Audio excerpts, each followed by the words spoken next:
morning or welcome to News Morning here on TV3. I am Enyinam Haliga. Coming up this morning, New Patriotic Party's flag bearer Dr. Mahamudu Bawumia says party will not be intimidated by the recent arrest of some of its members. Also, the National House of Chiefs warns of inadequate funding and weak institutional support to adjudicate chieftaincy cases as a national security threat. And much later, an Accra High Court admits into evidence document indicating email correspondence regarding payments for the cybersecurity defense system for the national security. And on the foreign front, the Nigerian High Commissioner will tell you details about that story shortly.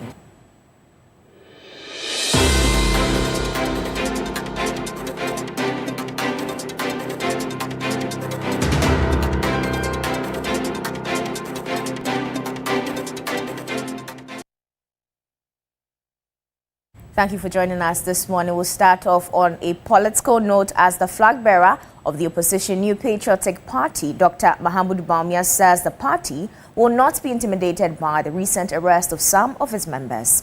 Speaking at a meeting with student leaders at the University of Ghana, Dr. Bawumia said the NPP would respond through political engagement rather than fear. We will take the debate, the ideas to the country, and we will make our case. We are, however, saying that we will not be intimidated. You can arrest all of us. We will come back and make it our case to the people of Ghana. And so I want all of you to come together as we are doing to make sure that in 2028 MPP comes back.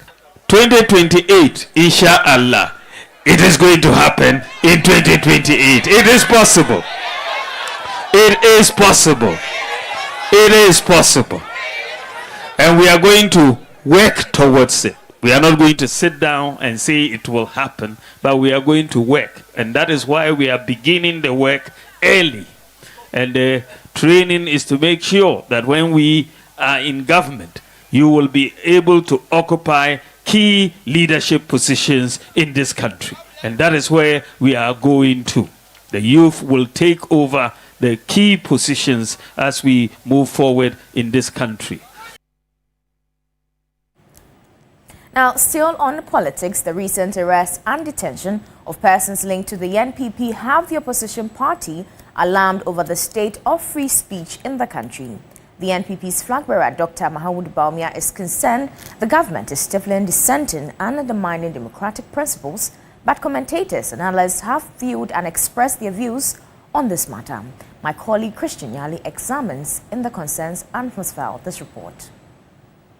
Spin it however you want. Once members of a party in opposition are arrested, it would spark agitations and perceptions of intimidation, especially when the reasons cited are not seen to warrant arrests and detentions.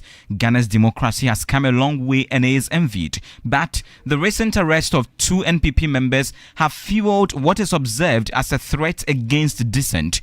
Are the concerns a reality? Suleiman Abrahima is the Executive Director of the Media Foundation for West Africa. I don't think that we are in a situation where we can say that in our country today, democracy and free speech are under any form of attack or a siege.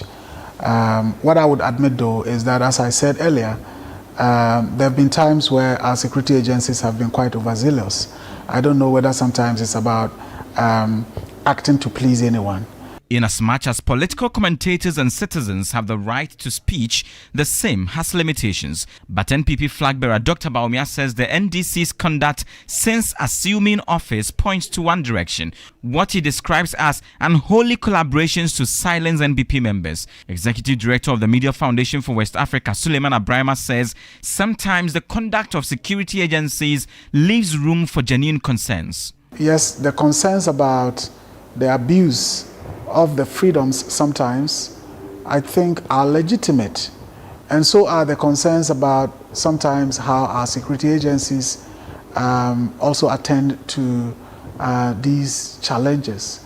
Some people act as though the Constitution guarantees press freedom or free speech as well as reckless speech. But I don't think that is the case. Other than that, I think sometimes we really go overboard. And in that regard, the concerns are legitimate.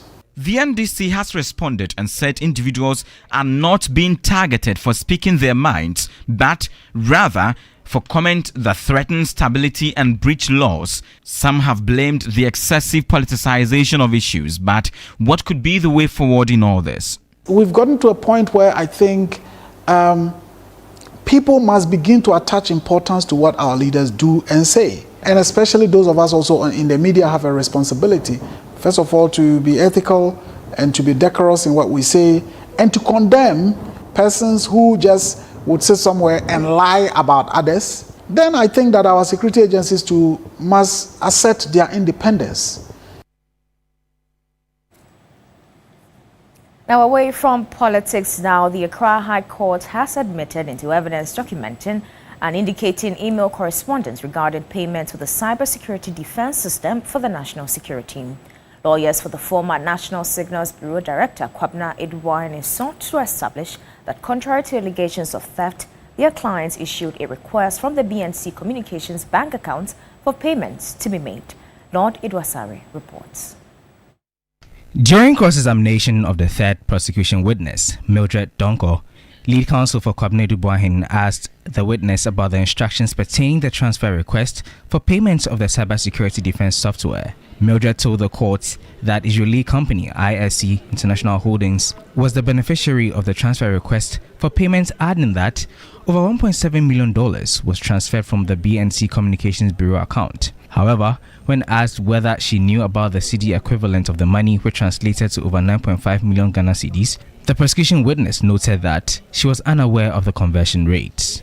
Further breaking down transactions made at the UMB Bank in relation to the case, Mildred told the court that a sum of 7.250 million cedis was also moved from the BNC Communications account into the personal account of the former National Signals Bureau Director. Again, she explained that another 7.2 million cedis was made into the accounts of the coordinator of the national security. Lead counsel for the accused persons, Samuel Atachia, spoke after the proceedings on Thursday. All that we are asking for, that we be able to put our cases across via their own elected witnesses. Emails were used to initiate payments on the B.N.C Communications Bureau Limited account.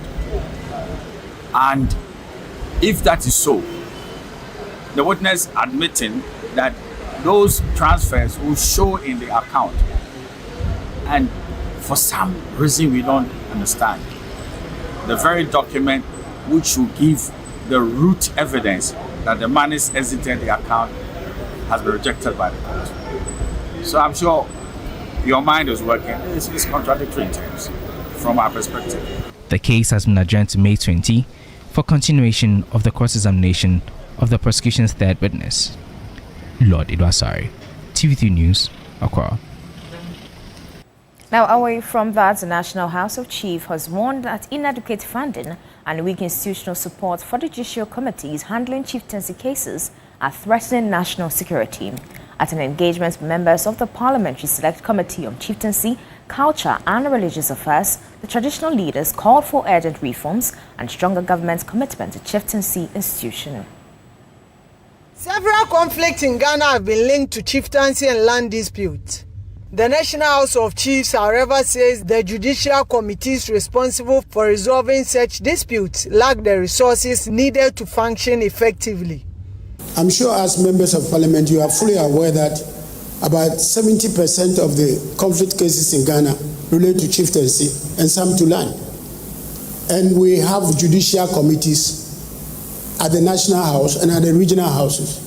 And these judicial committees are supposed to resolve some of the chieftaincy conflicts. But the judicial committees hardly get money to be able to operate efficiently. Their work is crucial for national security, and I think that you should be giving these commensurate resources to enable them to discharge their responsibilities effectively. The president of the National House of Chiefs, Oji Ahoya Ojebi II, also highlighted the severe staffing shortages affecting traditional councils across the country. I know in the central region, some of the traditional councils have only one registrar. We may not have to wait until we get the independence. Something fast must be done about it. Otherwise, who cannot adjudicate cases in our various houses of chiefs. And that one will create more problems for all of us. Chairman of the Parliamentary Select Committee on Chieftaincy, Fred Che Asamoah, acknowledged the concerns and assured the Chiefs of Parliament commitment to addressing the challenges. We will have further engagement to fine-tune some of the concerns, to look at the Chieftaincy Act of 2008, where there has to be a possible amendment, legislation, instrument that will go with the Parent Act for proper implementation. The engagement forms part of the Parliamentary Select Committee on Chieftaincy, Culture and Religious Affairs Oversight responsibility to gather stakeholder input on reforms within chieftaincy institution. The traditional leaders are hopeful the discussions will lead to concrete action to reduce disputes and strengthen peace and stability across the country. Now, the national chairman of the governing National Democratic Congress, Johnson Asiedun Ketia, has given a firm assurance that the Savannah region is one of government's priority areas for development. Addressing the chiefs and people of the Salaga South constituency, Asiedun Ketia appealed to the traditional leaders and party supporters in the Savannah region to have faith in the government to deliver on its promises. The NDC's national chairman was in Salaga as part of his nationwide thank you tour aimed at appreciating chiefs, party supporters and communities for their support during the 2024 general elections. Speaking at the Bambange Ndefoso Palace in Kwembe, Johnson Asiedun Ketia emphasized that the Savannah region would receive its fair share of national development. We must bear with the government as it prepares to deliver its promises. Let all be assured that we will benefit from the national development. On party support, the NDC's national chairman appealed to party supporters who feel left out of appointment to exercise patience, assuring them that more opportunities will be made available. NDC and President Mahama are our very own. Let's protect the party for it to please others to join us so that together we can build this country.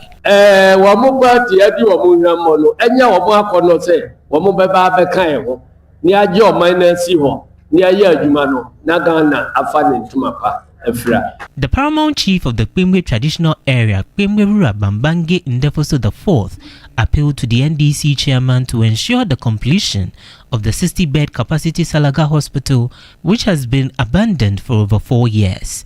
In Salaga here, our present issue is our hospital, which we cry to everybody. I think the MP will tell you more. The DCs, everybody will mention it to them. So if you are here, no, you are seeking for blessing, but we should tell you our problem. It's our hospital. Johnson Asiedun Ketia is on a 2-day thank you tour of the Savannah region and is expected to wrap up the tour on Friday, May 15. Now, the University of Professional Studies Accra is driving innovation beyond the classroom, with students developing mobile applications to solve real business challenges. Vice Chancellor Professor John Kweku Mauto disclosed this during a visit to Media Journal, where he announced the commissioning of a student-led laptop assembly plant expected to produce up to 1,000 laptops weekly. The Vice-Chancellor of UPSA, Professor John Kweku Mauto, together with executives of the institution, paid a courtesy call on the leadership of Media General. The visit was aimed at strengthening the partnership between UPSA and Media General, as well as inviting the media organization to participate in the university's Diamond Jubilee celebrations. Key among the activities is the Ghana Business Leaders Conclave, to be convened by the Asantehene Otumfuo Osei-Tutu II. During the engagement, Professor Mauto extolled the creativity and innovation of UPSA students, particularly their efforts at developing technological solutions to address real business challenges.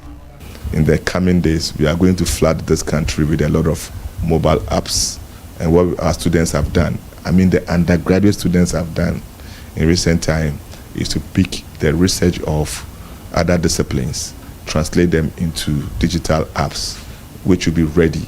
So very soon, if you want to know how much tax you are supposed to pay on your app, just download it. He also announced the commissioning of a computer assembly plant by UPSA students with the capacity to produce 1,000 laptops a week. Now, every student who comes to UPSA must have a skill of know how to assemble computers, assemble laptops, assemble phones. Unfortunately, I'm very happy to tell you that by next month we'll be launching our plant. The first laptop that will be assembled, we will donate some to Media General. Media General team, led by Group Chief Operating Officer Norma Eshan Famiye and General Manager of Onua TV, Steven Shandorf, expressed appreciation for the long-standing partnership with UPSA and commended the students for using innovation to impact lives positively. Now, a major legal battle is emerging following the reported detention of Ghanaian Member of Parliament Ohene Kwame Frimpong at the Amsterdam airport. Can a sitting Member of Parliament claim immunity outside Ghana? And does parliamentary status offer protection when international law enforcement agencies become involved? There's more in the following report. In Ghana, members of parliament enjoy constitutional protections, but legal experts say these protections do not automatically extend beyond Ghana's borders. The reported detention of the member of parliament for Asante Achim North, Ohene Kwame Frimpong in the Netherlands, has now raised one key question. Does a sitting member of parliament enjoy immunity under international law? For legal analysts, the answer is generally no. Although he holds a diplomatic passport, because that diplomatic passport, technically it doesn't give him full immunity, basically, because with the Vienna Convention, full immunity is normally afforded to people who are, for instance, stationed at a consulate, for instance, and they have a fixed job there. They've, a declaration has been made that they're going to be assigned to that place. On top of that, I think he was also going for a private visit to the UK via the Netherlands. But ultimately, he wouldn't have been afforded full immunity via the Vienna Convention because he wasn't exactly stationed at a consulate. Diplomatic immunity applies mainly to accredited diplomats under international treaties like the Vienna Convention, but MPs are not automatically classified as diplomats. And unless an MP is on an officially recognized state mission, the foreign authorities may still act on valid criminal warrant or international arrest request. Everybody would think like, oh, well, because I'm carrying a diplomatic passport, nothing can happen to me. So, with the Vienna Convention, it makes it very clear that certain categories enjoy full immunity, including consulate staff, etc. But him being an MP who happened to be traveling on for a private visit does not get that full immunity automatically. Back in Ghana, the case is raising questions about whether local authorities received any prior notification. Interpol Ghana operates within the Criminal Investigation Department of the Ghana Police Service, but legal experts say cases involving high-profile political figures may require coordination with institutions such as the Attorney General's Department before any domestic action is taken. From a legal perspective, I do think Ghana could have handled the optics better in terms of we should have controlled the narrative in terms of if our security agencies were aware, as the MP is hinting towards, and if that is the case, then international optics and local optics is very important. We could have controlled how this played out in terms of Ghana be the one to extradite him if they believed that there was indeed a case. So, he is a Ghanaian and he is a member of parliament. And until proven guilty, I think we should take him as an innocent person who has not come forth to say his side of the story. And I think we should wait for that. And I support government in ensuring that the consulate does send him lawyers and those lawyers review what information there is to go by. Political office may provide protection at home, but parliamentary status alone does not automatically shield an individual from foreign criminal processes abroad. Enyunam Haliga, TV3 News, Accra. And that brings us to the end of News Morning here on TV3. For more news, please check our website at 3news.com. I am Enyunam Haliga. New Day continues.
Yeah, she's all the way in Canada.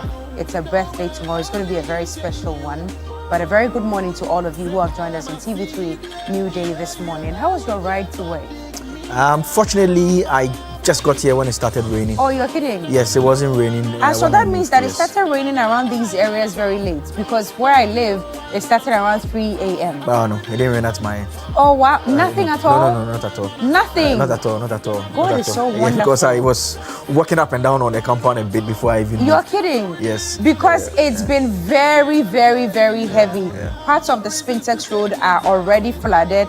And today, as a journalist who's lived in this country for over 30 whatever years, I'm telling you that there's going to be reportage on flooding in many parts of the city. I'm not sure about other parts of the country, but in many parts of the city from this morning, I can bet my last dollar that there'll be a lot of reportage on flooding, because where I'm coming from, there's already a lot of flood. I remember, I'm sorry, but yesterday, in the evening, Shanti and I went for a walk, but we decided to not go with our phones because Kwashe movement. We decided to not go with our phones because it was a little late. Just two young females walking around, you know, anything can happen. We were not ready to let our phones go, so we left our phones. But along the way, somewhere on the Spintex Road, what we saw in the gutters was an eyesore. And yesterday, the first statement I made was, listen, I think we just need to ban plastics in this country. A lot of food vendors and a lot of people who sell would fight with me this morning, but you can argue all you want. But really and truly, plastics are not doing us any good in this country. If you saw the gutters yesterday whilst we were going for the walk, then I said, listen, we're not even ready for the rainy season. And it is true. Year in, year out, annually, we go through this. And it started. We're going to be speaking with the Ghana Meteorological Service this morning to ascertain if this is officially the beginning of the rains or not, or maybe this is just one-off, but it's going to be terrible. We are inching closer to the rainy season. And already, we are virtually in May. How many cars did we count this morning that had broken down already? About 11 already this morning. So you can imagine the traffic is going to be causing. You can imagine the inconvenience of people getting into their offices just to work and be productive today. Plus, it's a Friday. Holiday. I mean, it's a big problem, and generally, it beyond the plastics bit. And the plastic bit, I agree with you totally. I remember when I was in Rwanda, they've banned plastics actually. They use the paper bags and everything. And for the almost 2 or 3 weeks, we virtually were buying stuff and moving them in the paper bags. You know, we always think that without the plastics, things would be difficult. But I was there for 3 weeks and we bought a lot of different things and we're fine. Yeah, we went to a whole shopping mall. We bought a lot of things. We packed it in a paper bag and we went. I think the problem with the plastics is because they are not degradable.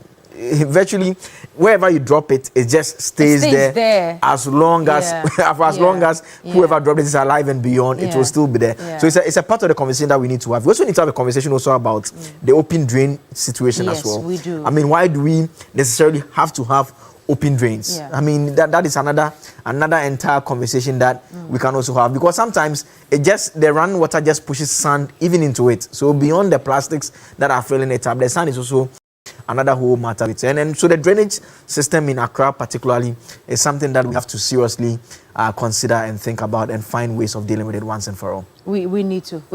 But a special good morning to all of you who have tuned in one more time, choosing TV3 to be a part of your morning. We do not take it for granted at all. But there's some good news this morning. You can cash out big with us. It's the very first jackpot in May. You're cashing out, and altogether, we're giving you a whopping 10,000 Ghana cedis this morning. So the first winner, Joseph, will take away 2,000. Second winner will take away 3,000. And the final winner will take away 5,000 Ghana cedis. And I will make sure that we announce all the winners before we say goodbye. It's a promise I have made. You know I'm good for it, and I'm going to live by it today. *439# if you're a Telecel or MTN subscriber. But guess what? Because it's a jackpot, you're using option 8, which is the MG jackpot option. MG jackpot option 8. You follow the rest of the prompts. One coupon today is 10 Ghana cedis. 10 Ghana cedis.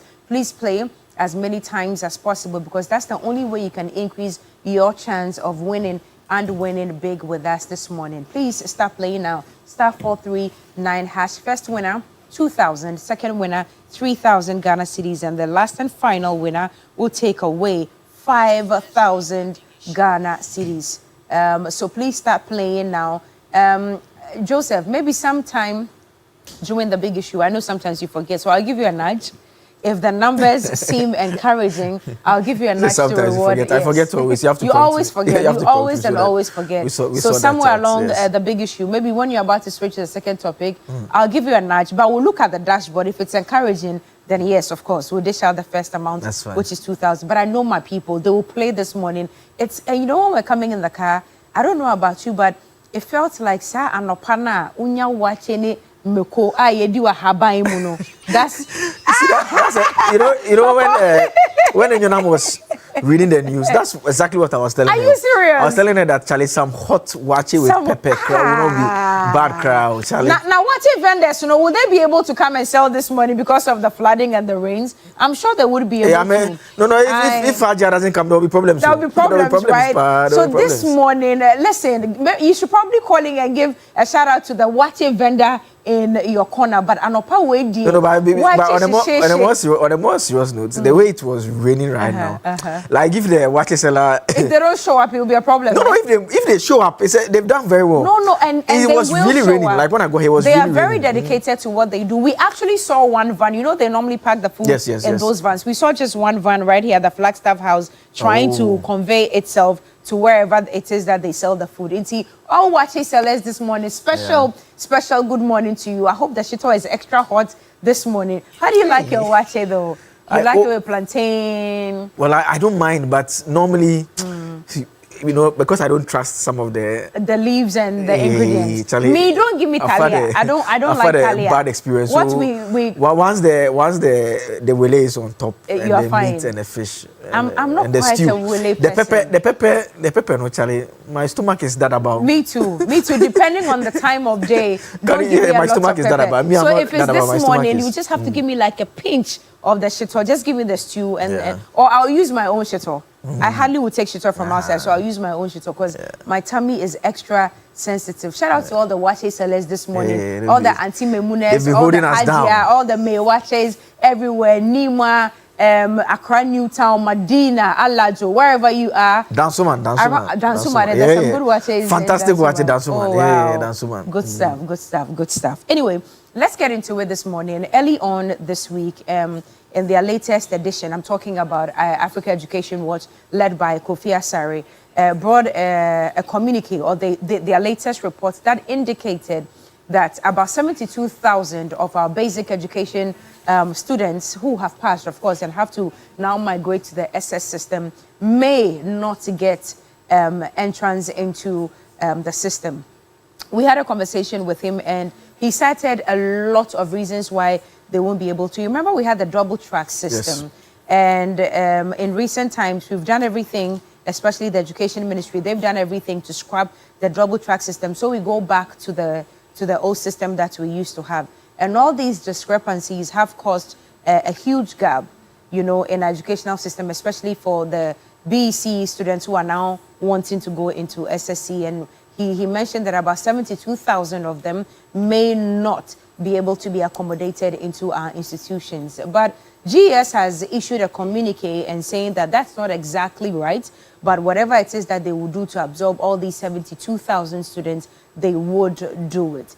Some callers called, and some of the problems or the challenges were that some people just choose only grade A schools. So if you choose only grade A schools but you don't do quite well, how are you expected to be accommodated into all these grade A schools? I think that the last time the education minister was suggesting the possibility of reopening. Yeah. After the results are out. Exactly. Yes. So you wait, and then now you apply to your school. Yes, once the results, see your results. Yes, you can now go back into the system and make possible change. Because what you are saying is it accounts for the challenge that we have, and we have a lot of people queuing at the solution centers that are set up. Because if you pick St. Augustine's, you pick Adisadel, you pick Presec, and you pick Atimota. Yeah, I mean, basically, if one of them does not grant you admission, it means all the others you are automatically off, because their cutoffs will basically be the same. So that aspect is one that is very important, that accounts for the challenge that we have on our hands, for which reason some of these problems tend to come up once a while. Well, so we'll get into it for this morning. And you know what we do here on Fridays? We go through a lot of the trending issues, and then you tell us what your highlight has been. I think one on the streets and one that everybody was talking about was the detention of OK Frimpong. He's the MP for where again? Asante Achim. Yes, Asante North. Yeah, Asante Achim North, I think. We're talking about that. What else trended this week?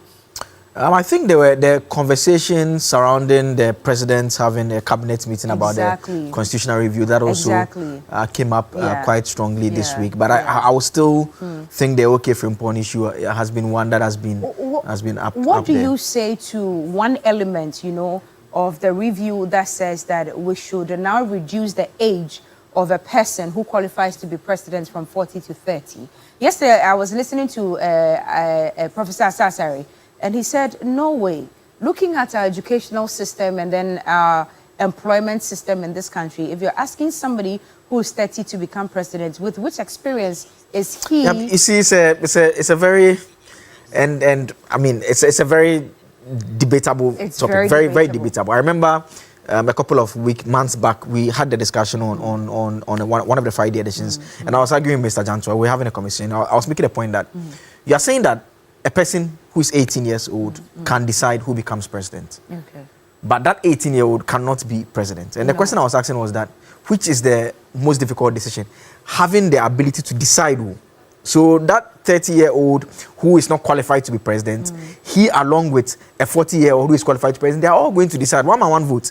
They are all going to decide who leads them. And I was saying that, don't we think that the decision making, the decision whether Cookie or Akable, is that not more crucial? No, but you cannot liken that one to taking on the responsibility of almost 35 million people with a lot of sectors, from agriculture, education, health. What are you talking about? I agree. But the question that one cannot tell but ask is that, well, when Rawlings was president, first in the military era, he was very, very young, virtually in his early 30s.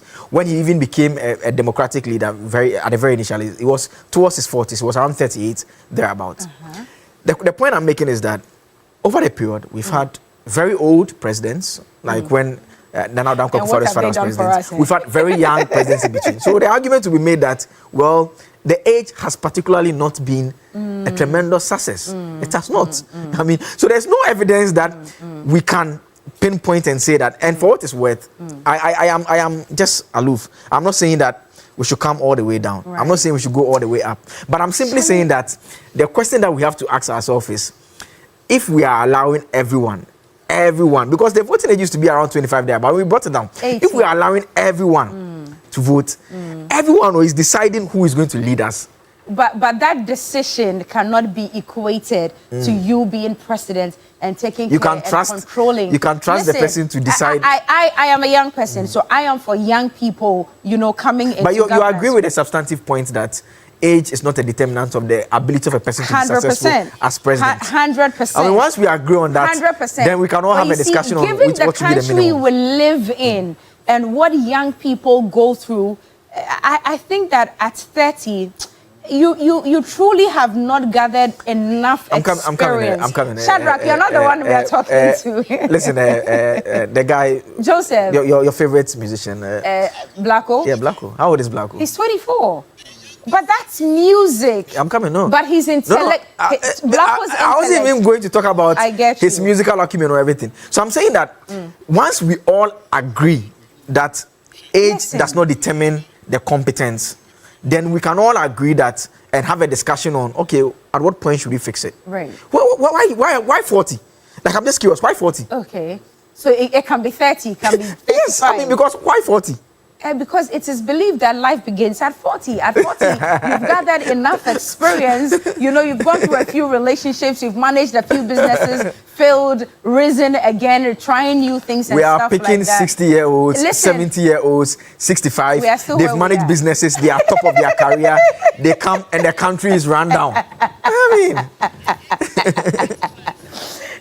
year, Ghana will be 70, and we are still where we are. Just that maybe now things are improving a little bit, but even that is too early to determine. Anyway, let's get onto the phone lines. We know you're itching to speak with us this morning. We'll go on the other side and take a look at the dashboard. We'll take a look at that communique also from GES assuring you that if your ward is part of the 72,000 indicated by Kofi Asare of the Ghana Education Watch, that they may not get placement. GES is trying to let you know this morning that please stay put. They will make sure that they accommodate your ward. Welcome to TV3 Newday and welcome to this morning. But please remember that you can win big with us this morning. *439# *439#. If you're a Telecel or MTN subscriber, you're choosing option 8, which is the MG jackpot option. There are prompts to follow. Follow all of them, but most importantly, play as many times as possible because it's the only way you can increase your chance of winning. First person winning 2,000, second person 3,000, and the third and final person or winner this morning will take away 5,000 Ghana cedis. Thank you for playing. Please make sure you play. Start playing now. And as indicated early on, I would nudge or I'll give Akable a nudge to announce the first winner during the big issue. That is, if you play as much as I want you to play so I can give you your money. It's a promise. So we'll deliver this morning. Welcome back in studio. We'll continue with this morning's segment.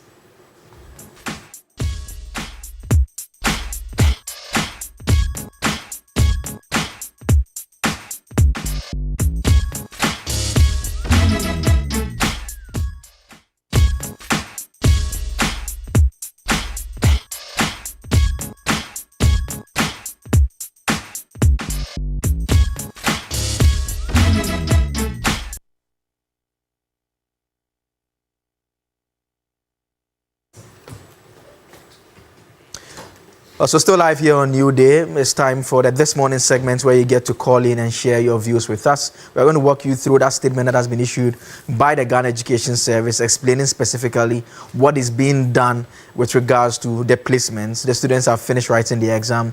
We've heard from some of them. I've seen a lot of the interviews where the students are talking about how they conquered the paper and all of those things. But after conquering the paper, they have to be placed in various schools so that they can continue their education. So let's see what the Ghana Education Service has been saying here. It's a press release that was issued here dated 14th of May 2026. And it says the management of the Ghana Education Service warmly congratulates all junior high school graduates on a successful completion of the Basic Education Certificate Examination, that is the BECE. Management assures all graduates that comprehensive preparations and arrangements have been made to receive all freshers into senior high technical schools across the country on 18 September 2026. We wish to indicate that all qualified candidates will be placed in schools. Every effort has been made to ensure that each student has access to senior high technical education. The report circulating in sections of the media suggesting that about 72,000 students risk not being placed is speculative and does not reflect the reality. We therefore urge the public to disregard it. There are adequate infrastructure and facilities to accommodate all qualified students. Further, management assures stakeholders that the ongoing efforts to phase out the double track system will not in any way hinder students' access to senior high technical education. It will rather improve the quality of teaching and learning while maintaining full access for all students. The Ghana Education Service remains committed to equitable, inclusive and quality education for every Ghanaian child and calls on all stakeholders to support this shared national objective. And it's signed by Daniel Finyi, the head of public relations for the Ghana Education Service. And it's very important for us to take note of point 5 because point 5 makes the point about the availability of infrastructure for everyone. But like the discussion we're having, there's a bit of a bigger challenge because yes, you broadly may have the facilities available, but the challenge potentially sometimes is the fact that students want specific schools, and it's become a problem. And it's one of the reasons why I remember JM1 when they started with the community day senior high schools. It's one thing that I thought that if we follow through properly just to ensure that people moved from the desire to necessarily want to attend the traditional schools. It will simply be a means of ensuring that people just go to schools. I mean, because if you live in an area where there is a community day school with the best facilities available, beyond the usual bragging rights that take place during the National Science and Maths quiz, the facilities are virtually the same. I mean, why would you want to go all the way to the north? I mean, but I get the whole point about association. But at some point in the national life, we have to have that conversation. I don't know what Cookie you make of it. People want to go to Accra girls, they want to go to grade A schools, right? Yes, I mean the big traditional schools, and but sometimes your aggregate also determines which school you end up in. So you can wish all you want, but if you do not pass your exams or if you don't do well, you cannot be accommodated in those schools. Yeah, I mean, so you tend to have people, so maybe someone gets aggregate 15, he didn't get Achimota school, right. And that person will say that I've not been placed. Meanwhile, there's the opportunity for that person potentially to be placed in another school, but he simply does not want it. So there's a bit of an artificial shortage, sort of, if I can put it that way, that also happens. And must everyone go to those schools? Grade A schools?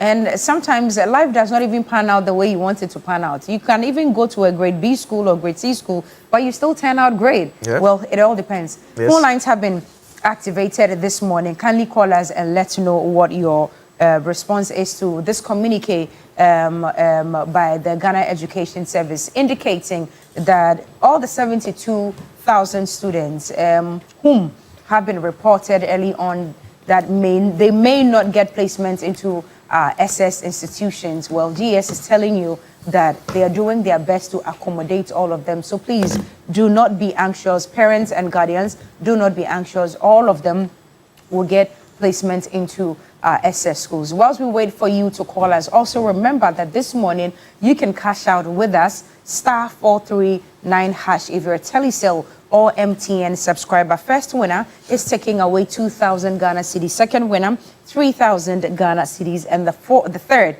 and last winner, of course, will take away 5,000 Ghana cedis. You're choosing option 8, which is the MG option. Please play as much as possible because that's the only way you can win. All right, let's get onto the phone lines now and pick some calls. But before then, good morning to you, Niels Ade of FNB. Kocho Denge, you're also watching.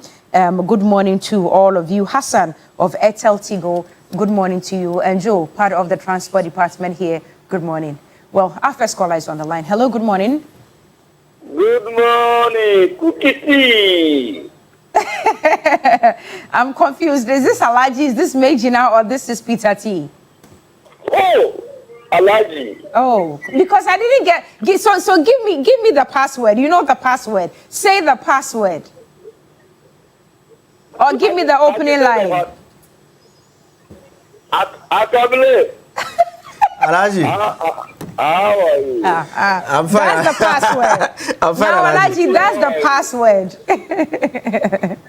Okay, no problem. Let me send my greeting to your Chief of Staff and Shamima Muslim and Honorable Benaka here for First Deputy Speaker of Parliament, Minister of Chief Executive and Parliament, Dr. Wumbi. Preferring vying for the constituency regional communication officer and Aziz Zola also regional communication officer. May God accept our prayers.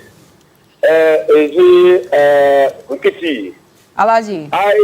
I think we need to talk about the MP issue. I think some of the members of NPP jubilating because of that, how they arrest him. I don't know why they jubilating.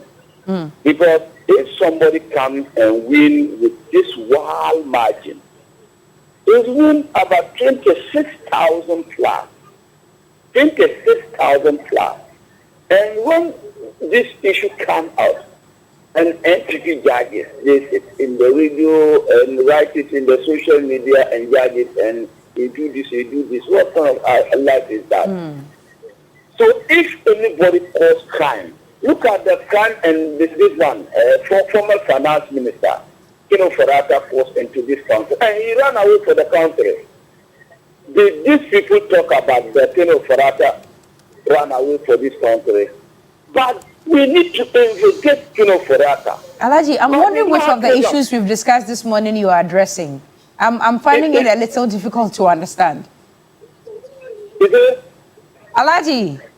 Yeah, which of the issues we've discussed are you addressing this morning? Because now you are talking about Ken Oforiatta, but I don't think that's in any of the discussions we've had this morning. Is it not? This morning. Oh, okay. I think Alaji is gone. Anyway, so the gentleman who signed the letter that Akabli just read out, Daniel Fenyi, he's the head of public relations, Ghana Education Service, is on the telephone lines with us this morning to go into this reportage of about 72,000 students who may not get placements into SS educational system. Daniel, if you can hear us, good morning. Hello, Daniel. Hello, yes, good morning. Oh, yes, great. Daniel has joined us this morning. It's good to have you, and I hope that you are safe where you are. Now, Daniel, GES, through this communique, is assuring all of us that all 72,000 students who early on had been reported that may not get placement would get the placement. But of course, Daniel, this is Ghana. There's a lot of public anxiety. Parents and guardians are agitated a little bit. What is the truthful situation that we are dealing with at the moment? Yes, in fact, thank you very much and good morning to our listeners and viewers. Grateful for the opportunity and greetings from the management of the Ghana Education Service. Yes, for Ghana Education Service, normally what we do is that when our students are done with the BEC, i.e., when they graduate from the junior high school, the usual expectation is that they are placed in the schools that they selected for us. In fact, this year, we have changed the structure a bit, where the students are to wait for their results and see their results. The belief is that the results might inform some of the choices that they may make. And so this year, they are waiting for their results. So everything has been peaceful. Everything is beautiful. They finished their last paper this Monday with Arabic. And of course, WAEC has taken over doing their thing. Except that we were there when we saw that randomly somebody is throwing out figures that about 72,000 students will not get a place. So it's not as if there's some fact out there that Ghana Education Service is debunking. What we are saying is that whoever did that did not consult management, did not consult Ghana Education But Daniel, Service. I don't think that we can just throw out speculations out there this morning. The whoever we are referring to this morning, according to the reportage that we have, is Kofi Asare of Africa Education Watch. And we've been in this country. Africa Education Watch is very credible when it comes to education in this country. However, I would just want to know where the figure 72,000 came from and if it's really the true situation. We may have to ask him where he got his numbers from, but from Ghana Education Service, it is not true. So what's the number that Ghana Education Service can confirm this morning? About 600,000 students wrote the examination. Every single one of them who passes will be placed. Every single one of them. Okay. So it's not as if there is even some number we are dealing with or some quota we are dealing with or there's some fraction we are dealing with. No. Senior high education, like basic education, has become the right of the child. It's not a privilege. So we are not going to base on some privileged factors to place a student. Once you are done with junior high, the expectation, the natural expectation and progression is that you move into senior high school. I should also mention that this from management is to assure all parents and then the students that every single one of the students who have written the BEC and have passed will be placed into senior high school. Okay, in fact, so Daniel, not to cut you, but parents and guardians are also very interested in when you qualified as anyone or any student who has passed or qualified. In this context, what does qualified or passed mean? Indeed, for the specifics, WAEC would give the details, but what we know is that normally, you know, the least grade for any student to have in a subject is grade 9. Okay. And so we know that when you have grade 9 multiple times, right, then the assumption is that your competence would not be enough for senior higher education. So, for example, mathematics, you had 9, English, you had 9, social studies, you had 9, and the other subject, you had 9. Then we generally would admit that your performance, I want to believe WAEC will come out with those fine details. Right. But the emphasis here is that there's no cap anywhere. We have a lot of spaces, accommodation, infrastructure to take in as many as the students who progress to the senior high school. So we are not, Ghana Education Service, take it from us, we are not dealing with a quota, we are not dealing with a cap, we are not dealing with a fraction. In fact, if all the students who wrote the BEC so wish to progress, we have space to accommodate all of them.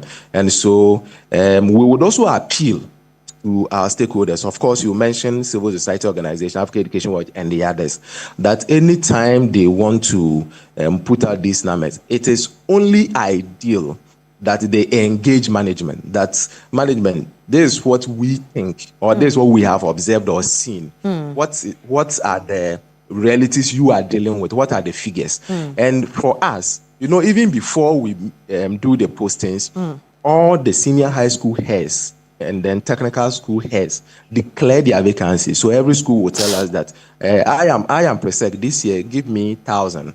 I am Infantimum this year, I will take 500. So we take all those fine details even before the placement is a full data-driven activity.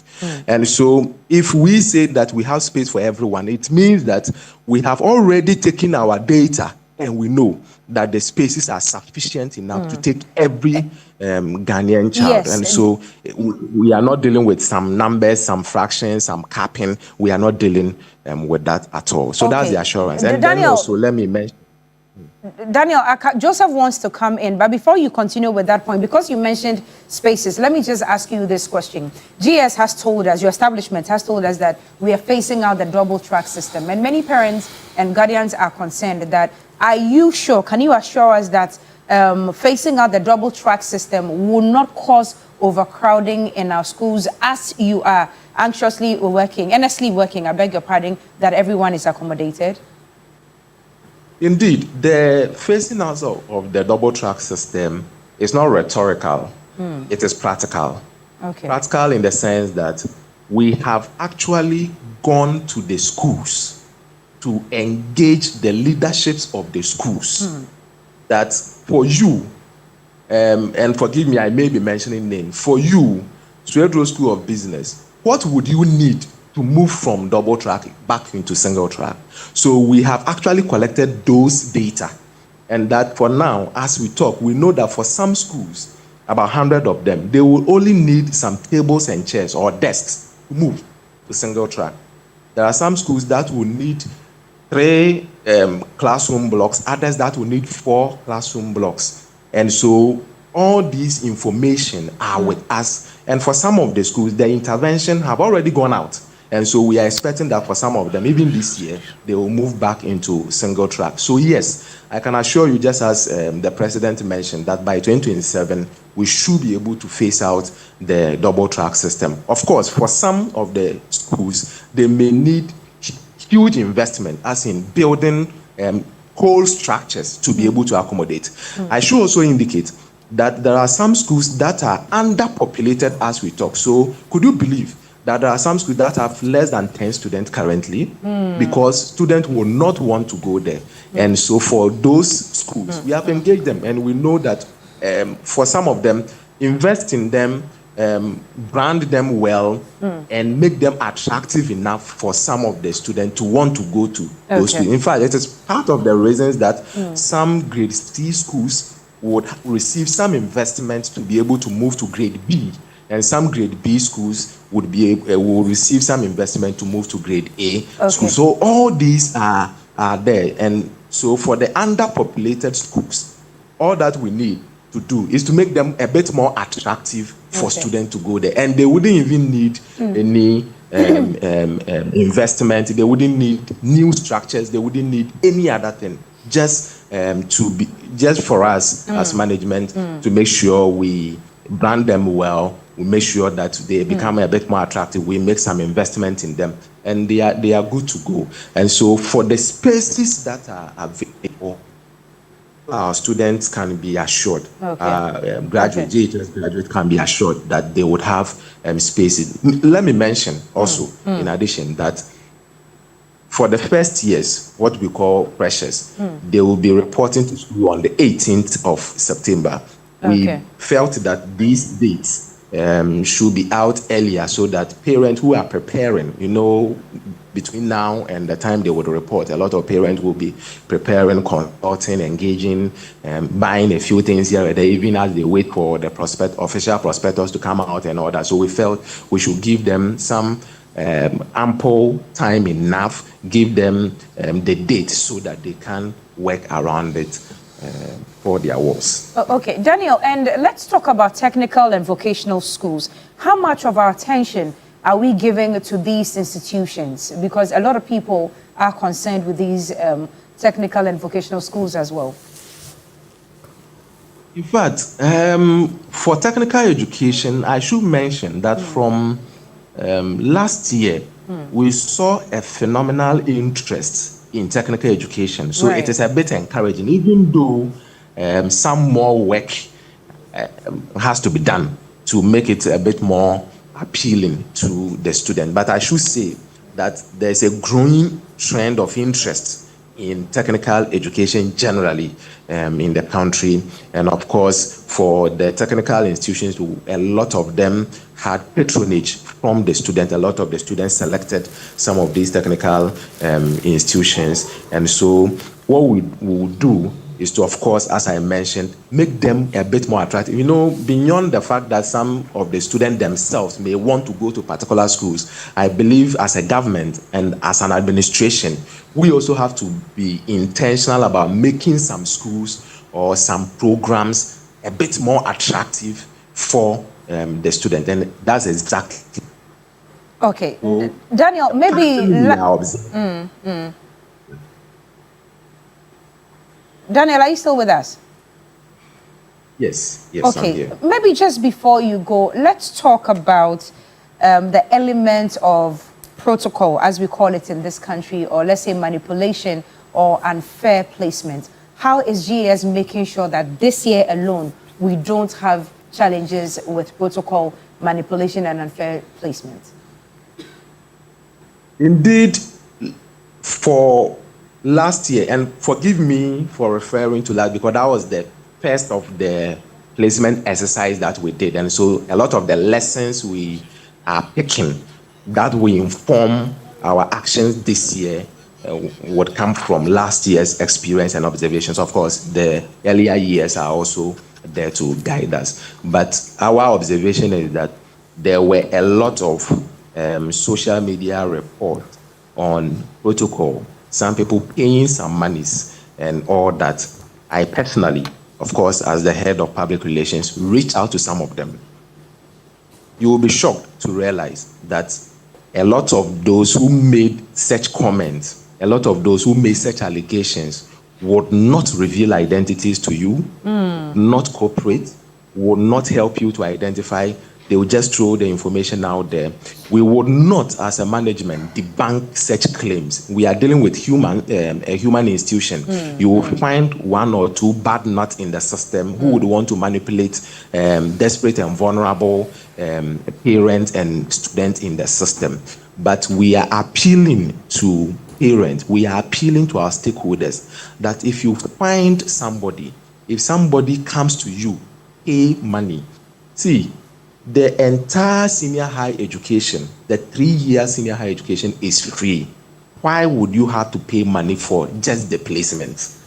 And so we, as management, are trying every means possible to make sure such claims are followed up with, such persons are identified and dealt with. And we will appeal to all our stakeholders that once you get a hint, once you see somebody, once somebody approaches you, that you have to pay some money before your word will be placed, report such persons to us. In fact, all our 16 regional directorates have contact lines that we have put out on our official plan. Reach out. Let us fish these unscrupulous persons out and deal with them. Other than that, too, I would appeal that for those who throw out some of these allegations, sometimes for whatever reason, sometimes it may not be true, sometimes it may be rumor you have heard from another person. Let's try to confirm these persons and fish them out. When we reach out to you to help us with some identity, some names, some lists for us to clamp down on these activities, kindly help us to root out this. Okay. So long as you can ensure our safety. Yes. Mr. Fenye, Joseph here. I mean, just two quick questions. First, if you could confirm to us that there will be an opportunity once the results come for students to have access to the portal to make changes where necessary. Can you confirm that? Yes, I can confirm that to you. In fact, let me confirm to you rather that this year the selection of schools will be done after their results are released, after the student results are actually released. And so as we speak now, they have not selected their schools. They will do that when their results come. And the orientation basically is simple, that, you know, grades and results are a data for people. Once you see your results, sometimes it could inform the school, the program that you would want to pursue. You may see your strengths, your weaknesses, your interests based on the results that you would get, and that might inform you. And we feel we don't have to deny you that right to be able to assess yourself based on the result and then choose a school that is most befitting to your interest, your passion, and then your competence. Daniel, thank you so much for your time this morning. We do appreciate it. And you've given us a lot of assurances this morning. Hopefully, GS is able to live by it. He is head of public relations at the Ghana Education Service. Well, I'm not sure if we do have enough time for more calls, but we'll take some messages before we go. Kwame Acidity says the construction of 2 new dormitories at Atrain-Suya SHS, a collaborative effort between Honorable Alhaji Collins Dauda and the Ministry of Education, aims to enhance or boost quality of education and infrastructure and scrap the double track system. Begin your weekend with peace and determination. Kwame Acidity sent in that one. Aziz Donla, we're expecting you this morning. He says he's standing by a Wate vendor. Man must eat. So the Wate people have come this morning. Thank you to all of you who have sent in messages. Unfortunately, we'll not be able to read them. Aziz, the best watch is not in Fadama. Where is it? It's in Dansuma. It's in Dansuma. One day we need to open the phone lines and ask people where they think the best watch is. It's in Dansuma. Well, let's keep the conversation going. Hashtag TV3 Newday. Let's know where the best watch in Accra is. Now, remember that you're cashing out big with us this morning. It's the jackpot, the Friday jackpot, the very first one in May. And you know me, I'll start increasing the amount from next week, but it all depends on your participation this week. You're choosing option 8, which is the MG jackpot option. You are playing as many times as possible this morning. One coupon is 10 Ghana cedis. So please choose option 8. Please don't choose option 2. If you choose option 2, you won't get anything. Choose option 8. And Joseph, I think depending on participation, remember Nkukwa Nkizinkiti? Remember Nkukwa Nkizinkiti? Yeah. That's 200 Ghana cedis going to about 20 people also this morning. So please, if you're a Telecel or MTN subscriber, start playing and start playing now. Well, remember that you can pack up your day the Milky Way with the rich, smooth taste of Peck milk chocolate. It is pure delight, available everywhere. Every corner store in this country has it. Get some for your friends, for your work colleagues. Buy me Peck biscuits this morning. Sorted. Okay. Sorted. Thank you. And the wachi? Hey, the watch it, the watch it, we have to figure it out. Maybe Fadama or something. Go back one, Mr. Jantwa, please help us identify where the best watch is. And Mr. Jantwa, I know that, but maybe only watch it. Mr. Jantwa, only watch it. Oh, socialist. Socialist being about. Yes, I know. Well, anyway. Socialist being about. It's no and another about we had labor. Socialism is inconsistent with that about only a capitalist. Impossible. We'll take a break now. When we come back.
For staying with us here on New Day on TV3. It's time for the big issue. There's a lot to talk about this morning. We know that there are issues surrounding the whole constitutional review matter. This week, the president held a crucial meeting with the cabinet. This cabinet had a meeting, actually. I mean, a crucial meeting where some discussions took place about the next steps towards how we are going to implement this whole constitutional review process. I mean, for those of you who are familiar with our attempts at constitutional review, you see that we start here and there, we don't finish it, then another government comes. They also start something else. I mean, when we begin the conversation, I'll share with you some of the attempts starting from the Mills era through Mahama 1 through to Mahama 2 now, even another Nkakufado 1 and 2, the efforts that were done, the specific targeted ones that were done, and what was not achieved, and the attempts now. We'll put all of that in proper context. Also this week, a major big story that broke yesterday has to do with the Ghana Police Service. You recall the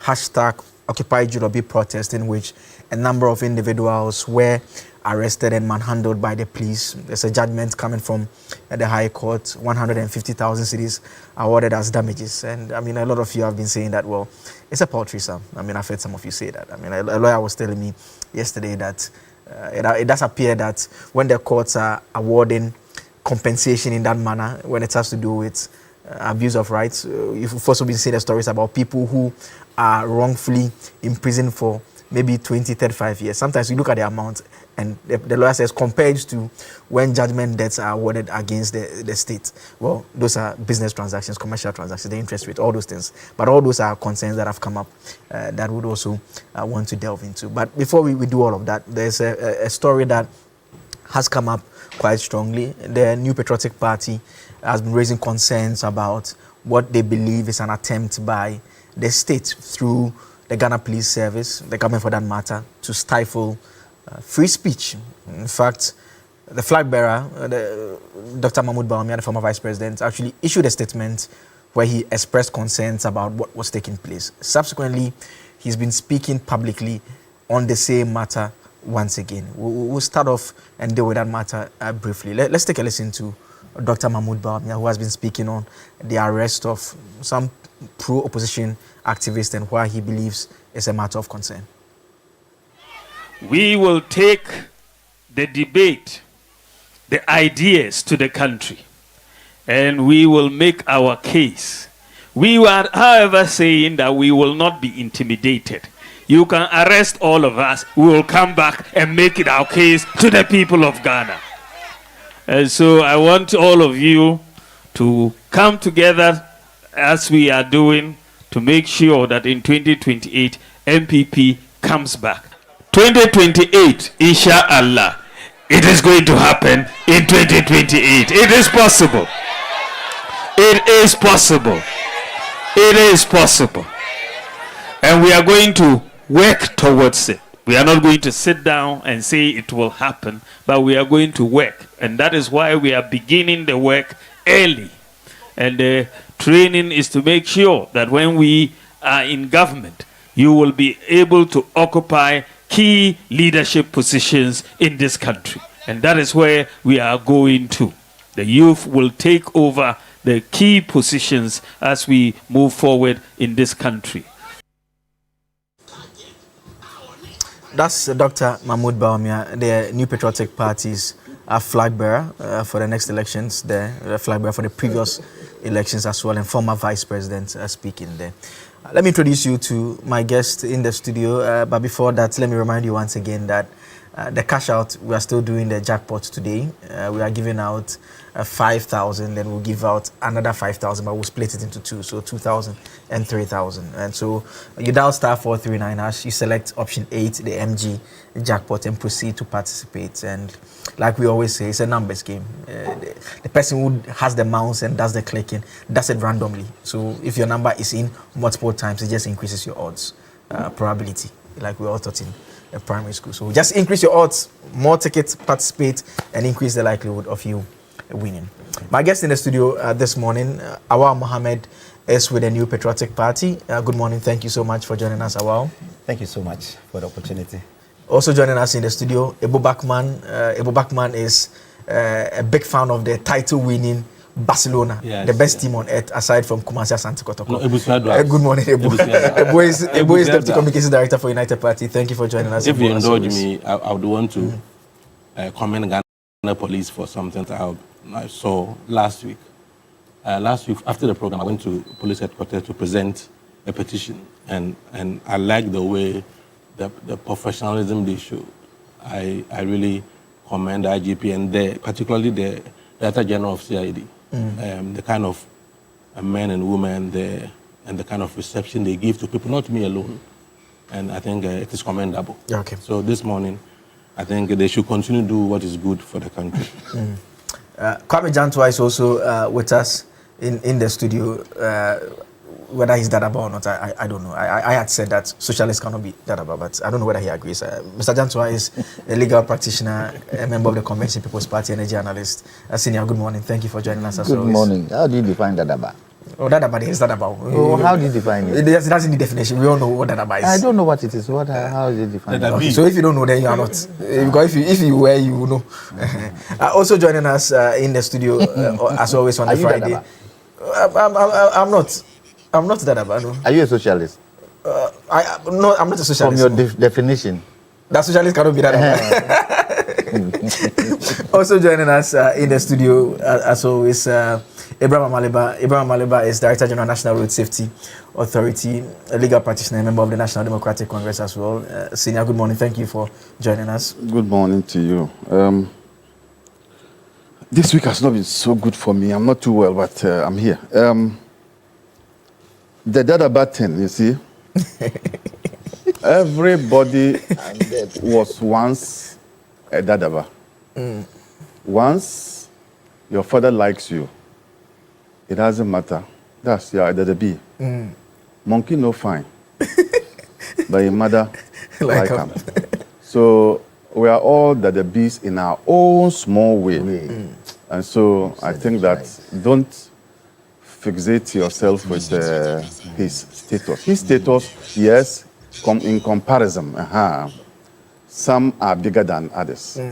So that is where maybe you can say, but we are all that it be. This is a center left definition of Dadaba. The center right know what Dadaba is. I am more Mama B than Dada B. I see. Yes. I see. I'm nothing. I'm Kwame Jantwa. Someone is saying in my ear when you said you are more Mama B. Someone is saying in my ear that is so obvious. I don't know what the person means. You can ask the person after the show. But let's get into the conversation now. Let me start with you, AB. I mean, you heard the MPP flag bearer, Dr. Mahmoud Bawumia there. I mean, he's raised concerns about the arrests that we've seen taking place. Aside from the MPP, I've also seen some not politically affiliated people raise similar concerns as to how they are enforcing those two specific laws, the one in the cyber security law and the other one in the old Act 29 as well. I mean, they are saying that in the past, the NDC had concerns about how the NPP at the time was using that to arrest a lot of your comrades as well. And we see that playing out this time around. Do you find that criticism to have basis? Good morning to your viewers. It is difficult to take a stand on something which is lawful. Something can be lawful, but it's not right. But for the time being, that is what the law says, and you must follow it. You cannot be a wrongdoer and be the one to determine how the state should handle you. Are you getting me? Mm-hmm. You can't be a wrongdoer and be the same person to dictate to the state that when I'm coming, give me tea to drink. Or when I come, ask me 2 questions and I'll go away. Or peg my bill at 100 Ghana cedi. You cannot do that. Did we complain? We complained. And you know my attitude towards this thing, and I said it here before, I don't know where you were the host. The best way to bring about reforms is to apply the law equally to both sides. You do me, I do you. Then now we can now all reason and come to the table. That is the best way. And I'll always maintain it in politics. Because if you do me and I come and say I won't do you, you will not reason up. The next time you come again, you continue your path. Have we gone full circle? I think we have gone.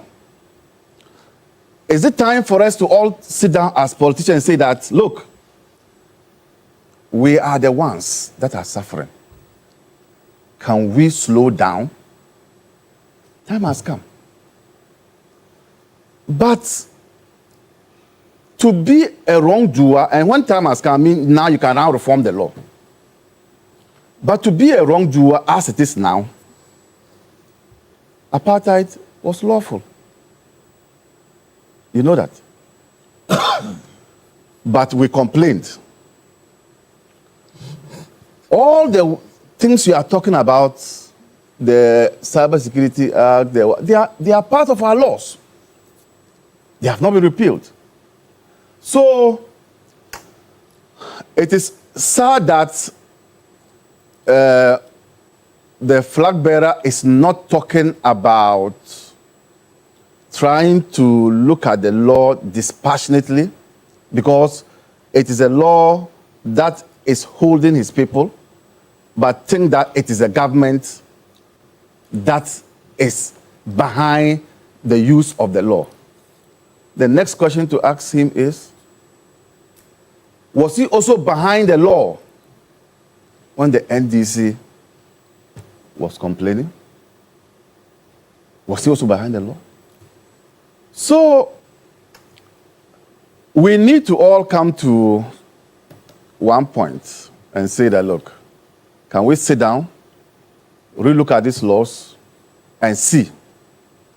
But there's nowhere in the world that you are a wrongdoer, you breach the laws, and then you want the state to want to determine to the state how you should be handled. That one is nowhere done. Yeah. I mean, if you look at Abronya's charge sheet, Republic versus Kwame Bafo, so he's been charged with offensive conduct conducive to the breach of peace, and emphasis the breach of peace.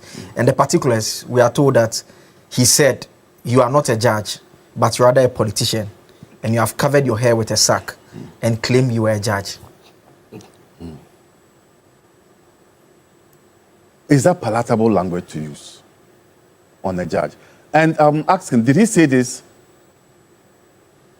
right before the judge? No, it was, so he's before that court.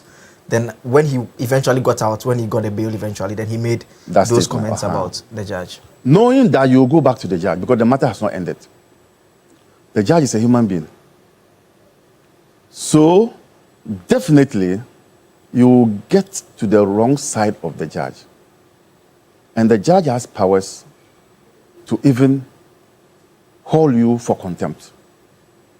I mean, many would say that, I mean, it's an inferior court, but many would have made the argument that maybe they could have lived with that, assuming that was even possible and that had happened, as against the police. This is a district court. A circuit court. A circuit court. Yes. No, in the context of the superior courts and the lower court. Yes. Yeah, it's a lower court. I mean, the context of the superior. I mean, we say superior courts for the but in fact, high courts indeed, in the court history, they used to be called inferior courts, and the judges. Now. I know, and the but judges we still maintain superior. And the judges protested that they are not inferior judges. So they now brought them to lower courts. But I mean, find the word inferior. I mean, to tell you that lower courts. No problem. So let's stay with the facts. So the circuit court. I mean, so if they can, assuming they could even have done that and they had gone that way, as against he being arrested and charged with offensive conduct conducive to the breach of peace. If I were an MPP lawyer, I would be happy, because from what you are saying, you want to tell me that it's a bad charge. That's what you want to say. So you should be happy that you can easily knock out this one. But it doesn't take away the fact that the man at the center of the controversy, Abronya, is so notorious. And there will definitely be a one day. He's so notorious. I expected the flag bearer to also caution, what's his name? Abronya. Look, something happened last 2 weeks, and the whole country was agog, and people were angry. And I'm talking about Dr. Ewusi. Compare what Dr. Ewusi said to that of Abronya against the man of God, Duncan Williams. Can you compare the two? Yet, nobody in MPP singled Abronya out to caution him. It's not the way to go. The politics that we are engaging is not an open field for us to be insulting each other. So there must be a red line. One day, there must be a red line. Say, we cannot cross this line again. And I think that's where Abronya has found himself today. He has no license. He has every right to play his politics, but he has no license to take well-meaning Ghanaians with good standing, run them down, and think that nothing will happen. And when he finds himself on the wrong side of the law, then you find people supporting him and calling for him to be released. I don't get it. Are we who? Which of us here? Which of us here, including he who is an MPP person, would tell his children to emulate Abronya's type of life, of insulting? Which of us here? We all know it's bad, but because of politics, then we tend to support. That is where the problem is in this country. Okay. And I think that once no law has been breached, once charges have been preferred, lawyers will go to court and do their work. Okay. Let me come to Awal. And there's a part of Mr. Malebe's submission about the record of the NPP as a party. And I mean, we're all here in the country.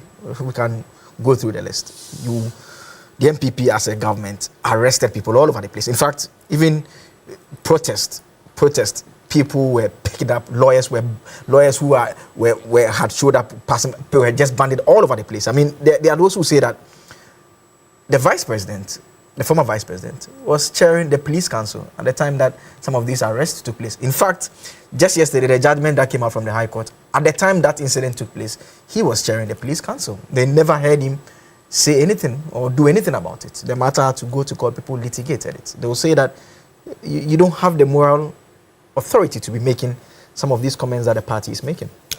Thank you so much, and good morning to our cherished viewers, and good morning to my co-panelists, and greetings from Dr. Alhaji Bawumia, the incoming president of the Republic of Ghana, inshallah, by 2028. Aka, when you look at the last 16 months, 11 people who are MPP were arrested within the period. Just 16 months, 11.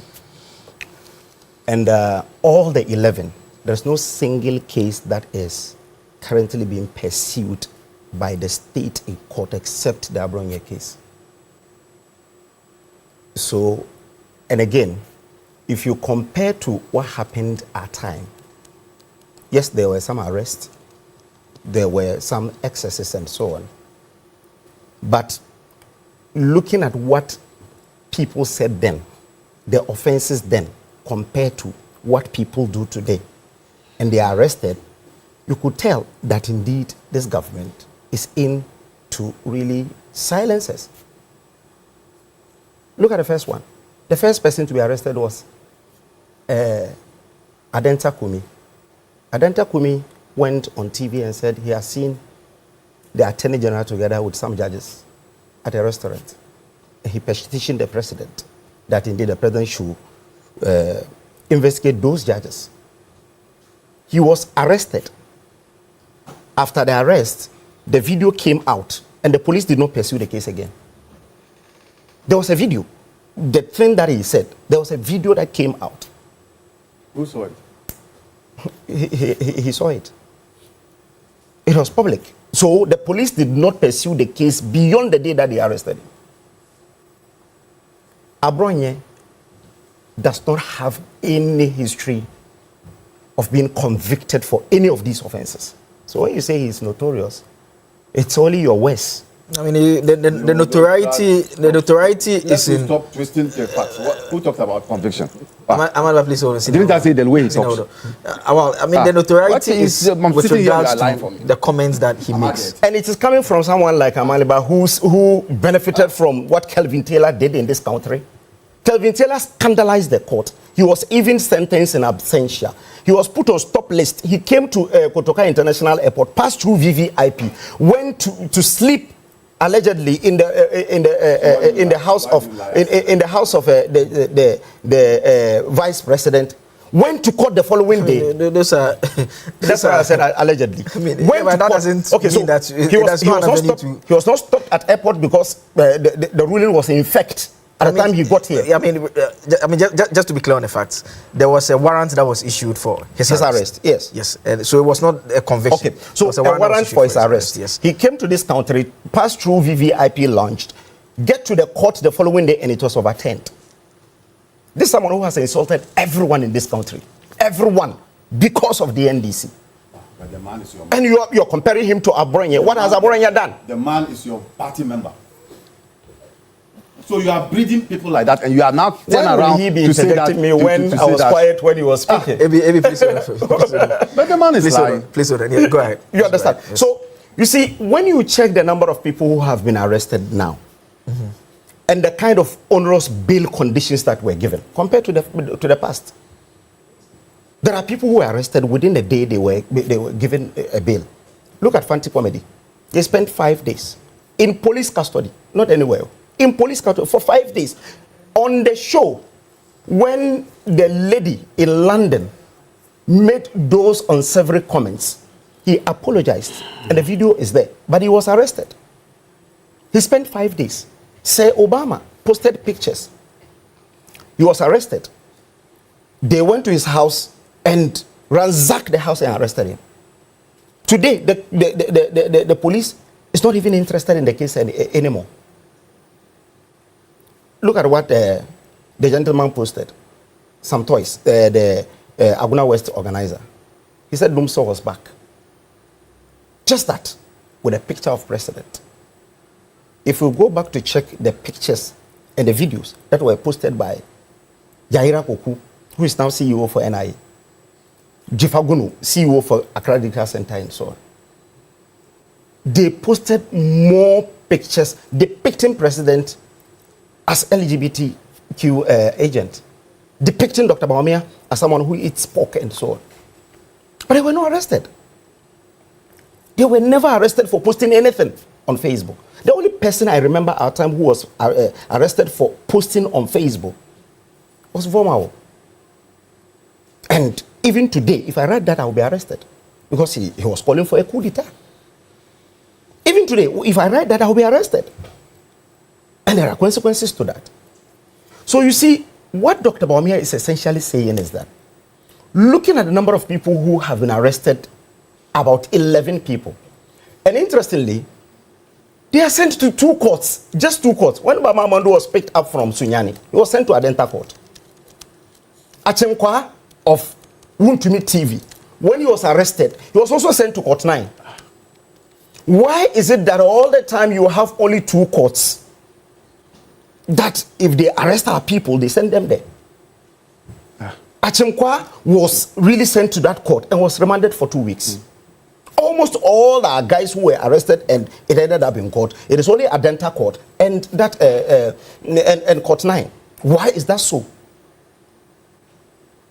So Abronye said something against the judge. Interestingly, when you read the charge sheet, it is the police that arrested him and the police is the complainant. Yes, but I mean, the way you say he said something. He said, you are not a judge, but rather a politician who have covered your hair with a sack and claim you are a judge. Is this a comment that you deem appropriate? I will not say I will not say this. But you see, why will the police go and arrest him and become the complainant in that case when the judge is keeping quiet, waiting for him to appear before him? If indeed he is to appear before that judge, why will the police go hastily to arrest him and put him to... Now, the judge is saying that he should go for remand until the determination of the case. This is what we're told. Initially, we had 2 weeks. Now he says he should go to... So the judge has already taken a side. He has already sent him to remand. So looking at all the things that had happened in the last 16 months, that is a cause to worry to everyone, every well-meaning Ghanaian, that indeed there is a calculated attempt to silence opposing views. The Abronye, what he said, is not even criminal. But they have used some clauses just to send him to court.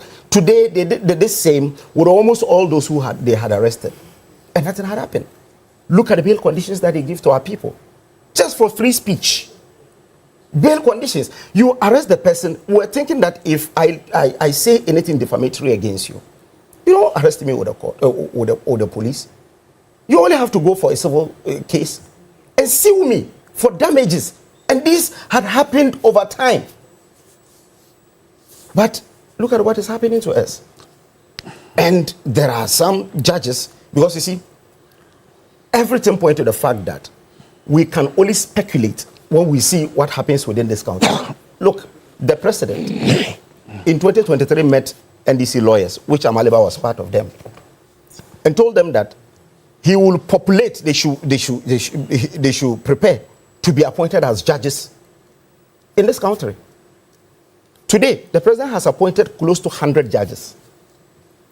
And the judge who had sent our people, 2 of our people to remand, including Abronye and Achimkwa and Fanti Komedi, went on retirement and has been recalled, and he's now a high court judge. Yes, in this country. You did that in your time. Who? What is who? Who? Mention anyone. You can mention anyone.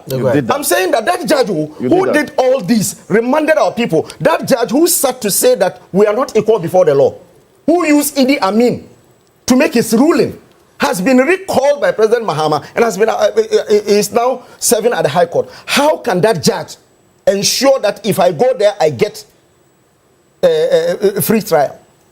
Yeah, that judge. Yeah, but I mean, the Abronye has not appeared before that judge again. You get the point.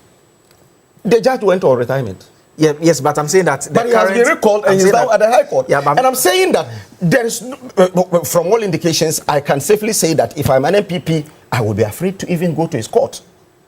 Because in that court, this is what he said. Look at the Baba Mando case. At the same Adenta court, the prosecution were not for remand. But the judge says he will use his discretion to remand Baba Mando. I mean, which is the discretion of the judge. I mean, the judge has the discretion to do that. So it means the judge has taken sides. As a layman, that's what I see. Because you are a lawyer, you might think that. But I'm saying that when the case is presented before a court, the judge is supposed to be impartial. He will listen to you and listen to the other arguments. Now, the person who presented the case is not for remand. Yeah, I mean, but that does not take away the power of the judge to look at the facts, the law, and say that I am exercising the discretion, and I think that it should be remanded. Yes, it happens. Well, but in this case, what did he do? He posted a picture. He only posted a picture. You mean the offense? Yeah, that's the offense. He only posted a picture depicting the president. He even caricatured the president. So, Akosua, you have people who do these things over here, where you have them pulling people and so on. What he did was not even an offense. Today, the police is not even pursuing the case again. Okay. So we are calling on you, the media, and civil society to speak up, because they are doing this to MPP people. 11 people in 16 months. How many did we do? We did a lot of them. Justify the one that went to court yesterday. The one that went to court yesterday. I'm sure if you ask how many, one single protest, you crossed 11. Which single protest? The protest, the Occupy Jolobi protest. So the Occupy Jolobi, the police acted lawfully. The only thing that happened was an excess because they went to court and secured an injunction that don't do unlawful assembly. There was an unlawful These people have been assembly. remanded lawfully as well. Which ones? The person you are complaining about, Abronye, he was remanded by a court. Yes, he was remanded by a court, so but how the are you complaining circumstances. about it? The circumstances. Yes, so the circumstances of his arrest is what we're discussing. discussing. He's been arrested, he's been charged, he's been remanded. Why should you think I'm saying that the arrest that day was an unlawful assembly. They were arrested because of unlawful assembly. Yeah, but I'm saying that in the same vein, charges have been leveled against Abronye. He's gone to court and he's been remanded. He has lawyers. The facts are the same in terms of the substantive bottlenecks. In the situations that you refer to, in the same manner, the one you are justifying, the people were arrested. I'm not justifying, but I'm only you are saying pointing to that there the was fact. an unlawful assembly. Yeah, but you know about this because you are a reporter and you are a journalist and you know that the police went to court and secured an injunction, but they defied that order. Someone went and stood there. Even when you read the ruling yesterday, they never said that the police acted unlawfully over there. The police manhandled them, and that was the reason they got the. I'm only drawing attention that in the same vein, they were also remanded lawfully by a court. I mean, that's just all I'm drawing attention to. But conclude. If it wasn't like the MP, what I'm saying is that what I'm saying is that we cannot be cowed to submission. After the flag bearers message, our General Secretary Lawyer Justin Kudia Frimpong has also issued a statement, and we will petition the diplomatic community. After that, we will organize series of demonstrations to really depict what happens to us, for Ghanaians to know that indeed this is what is happening, has been happening to us in the last 16 months under this government. I mean, this free speech under threat. Let me just ask you simple, direct. Yeah. I mean, Ghanaians know that MPP has become a nuisance to our democracy. Ghanaians know that. So if you can do 1,000 demonstrations. They know you've become a nuisance to our democracy. Now, listen, it looks as if you belong to MPP, you are a special human being, you are a better human being than other Ghanaians. You are complaining that in 16 months, 11 of your people, your supporters, are being harassed by the police. I'm glad you cited that example. One day, look, these 11, look at what they did. Whether he would want to repeat what they did before his children. Ghanaians who demonstrated against Galamsey. We all knew Galamsey is a major problem in this country. Ghanaians who demonstrated against Galamsey, over 50 of them were arrested within a day, detained, some were remanded into custody. Who was the chairman of the police council at that time? Was it not Dr. Bawumia? So where from this hypocrisy? Stinking hypocrisy. Where from this? So those 50 Ghanaians were not human beings who were demonstrating against Galamsey, something that is killing us. You didn't speak. 11 of your people who were spewing nonsense. Excuse my French this morning. You've issued a statement that when the 11 were touched, you saw it as a problem. But when people who were demonstrating, are they telling us that right to free speech is better or important than right to demonstration? Is that what they're saying? So when you are demonstrating, you become an animal. You can be treated anyhow. But when you are speaking nonsense, you should be protected. What kind of society is this? What kind of democracy are you building? What kind of examples are we showing to our children? You see, my fear is that my children will have access to social media and be watching people like the likes of Abronye insulting Archbishop Duncan Williams, using certain words against him. And nobody will complain. Look, so let me just clear this. No. Just look, even in their own party. No, please. It's not a time. It's not a time. I'll give you a minute. It's not a time. I'll give you a minute. Even in their own parties. When Abronye said, even elephant or Sono is more sensible than Kennedy Japan. You do hear Dr. Bahame condemn it. If Abroye says it today and he repeats it tomorrow and tomorrow next, it means somebody is embodying him. Did Dr. Bawumia complain or call, even disassociate himself from that comment? That Osono crying in Nyansa Chain, Japan. And we think because of democracy, we should allow these things to happen in our country. Because of democracy. And when police has taken the right decision within the confines of the law, you say the police is what? Intimidating who? So we should allow people to go and do things anyhow in this country, and the police will be sitting aloof. Then why do you have the police service? So please, that hypocrisy of the vice president should be called out. And when he was the chairman of the police council, what kind of reform did they bring to the police? What kind of reform did he initiate to the point that he is complaining that the police is intimidating people? For 8 years, he chaired the council. If today, after 16 months, after leaving office, you think the police is not doing well, who should we blame? Is it the police or the chairman who served eight years as a chairman of the police council? So what kind of hypocrisy is this? We should be serious in this country. I will support anything that will sanitize our democracy. If we have to apply the law to sanitize our democracy, let's do it. We have to protect this democracy at all costs. And so if people are relying on democracy to misbehave or hiding under democracy to misbehave, let the law deal with them. That's how we build a society. Because we can't allow them to misbehave or behave anyhow in the name of democracy, when democracy itself allows the police to also come in when people misbehave. So what has the police done wrong in this manner? Whatever they've done is within the confines of the law. If you think your rights are being trampled upon, the courts are there. And so maybe the party should have issued a statement, not Dr. Bawumia. Maybe the party, if they had been smart, I think the party should have, not Dr. Bawumia. Like as chairman of the police council, 50 people. I had a friend, Kilian Kofi Komashi. He told me, he says his prison number was 16 or so. The prison room number was 16. Young man who had gone to church that Sunday. He was just passing after church. He was just going. He was arrested. He was in white, if you remember. Yes, white, I remember that video. Yes. Yeah, they didn't call me. Yeah. Yes. Killian, you did this to people and you didn't complain. You didn't say anything wrong with that.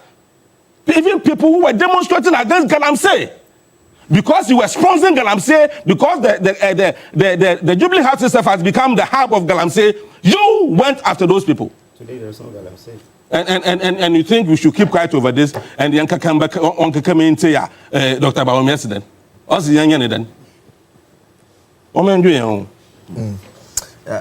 Let me come to Mr. Jantua. I don't want to give you your minute now, because if I give you and he says something and you want to react, I may not be able to give you another minute. So let me just finish and come back. Yeah, Senior, free speech and attack.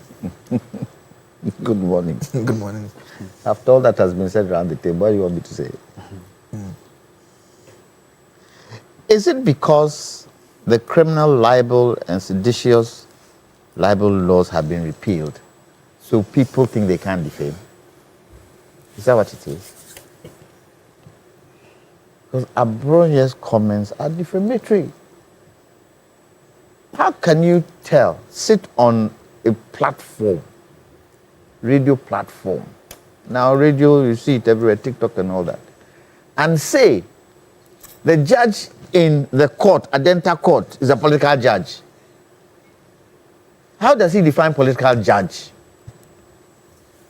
How does he define it? Doesn't everybody vote in this country? And when people vote in this country, don't they vote for who they want to vote for? And voting, isn't it politics? So what are we talking about? You see, the challenge I have with former Vice President Bawumia's statement is the fact that he has been a vice president before. And if for nothing at all, he should condemn these types of comments. First, condemn it. Because he's a statesman. Huh? Or should I use supposed to be a statesman? And he should condemn it first. That such statements should stop. No matter which party says it, it should stop.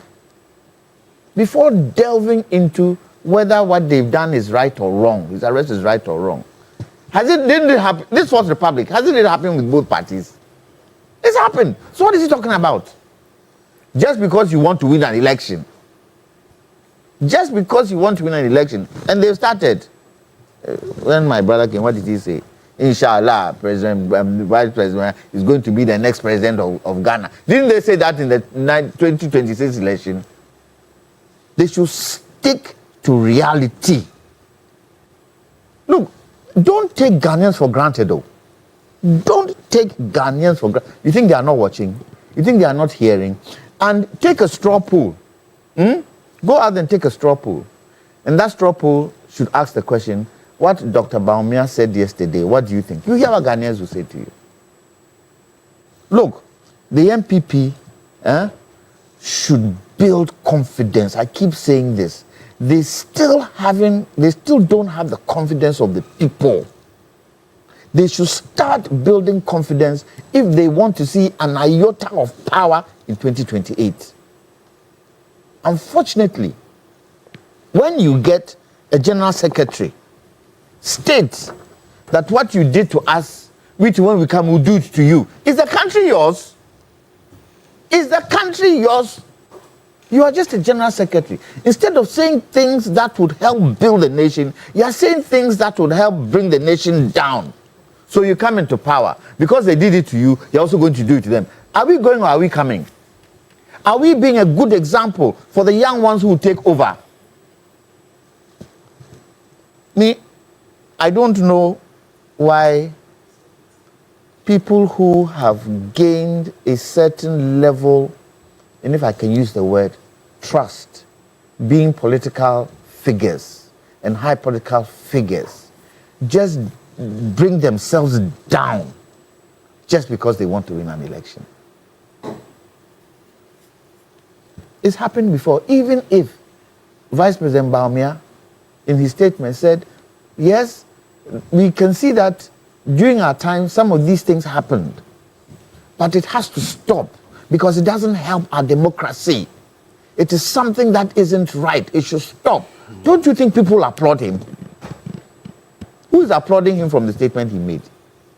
And unfortunately, it's a subjective statement because it's got to do with his people. What about others?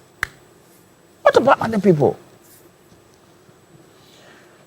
Abronya will go and face the judge, and I hope the judge will not use his comments to now throw a verdict that might look ultra-virus. He should go according to the script. He should go according to the law. And if he has done wrong, yes, knock him out. If he hasn't, let him go. But you see, you, the media too, you are part and parcel of the problem. You're part and parcel of the problem.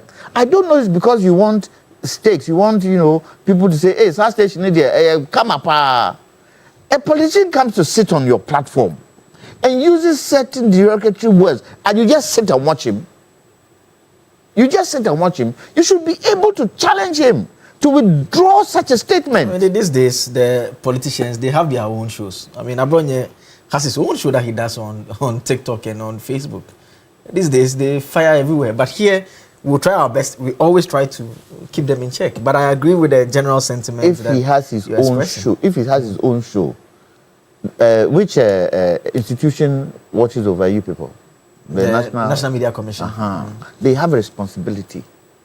The fact that you have your own show doesn't mean you can come and sit on your platform and spew lies.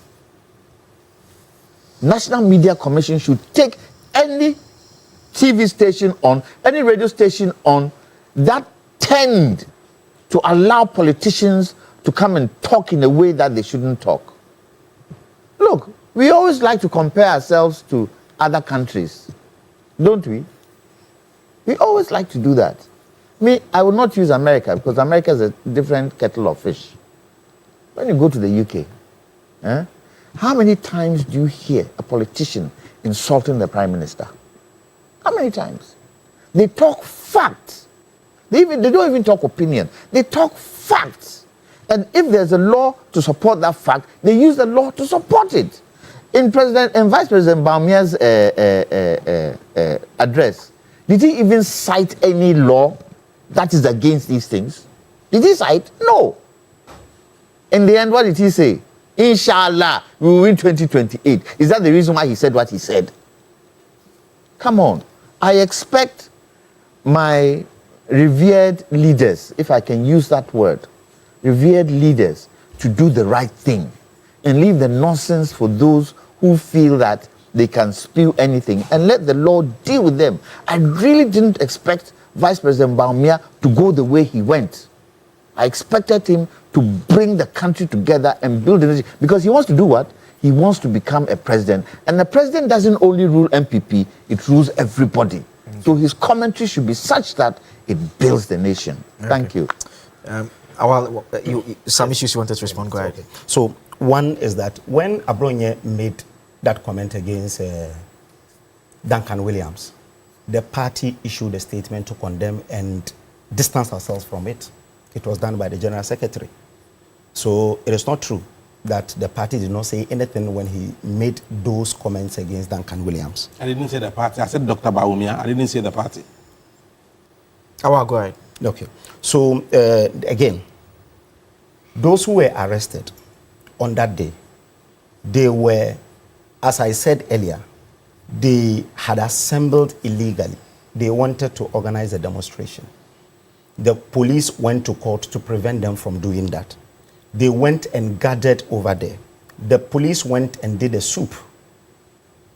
If the police come here for a swoop, they can arrest anyone here. Anyone at all. If there is a crime happening somewhere and they are doing an arrest, they can arrest anyone present over there. And that was what they did that day. They arrested a lot of them.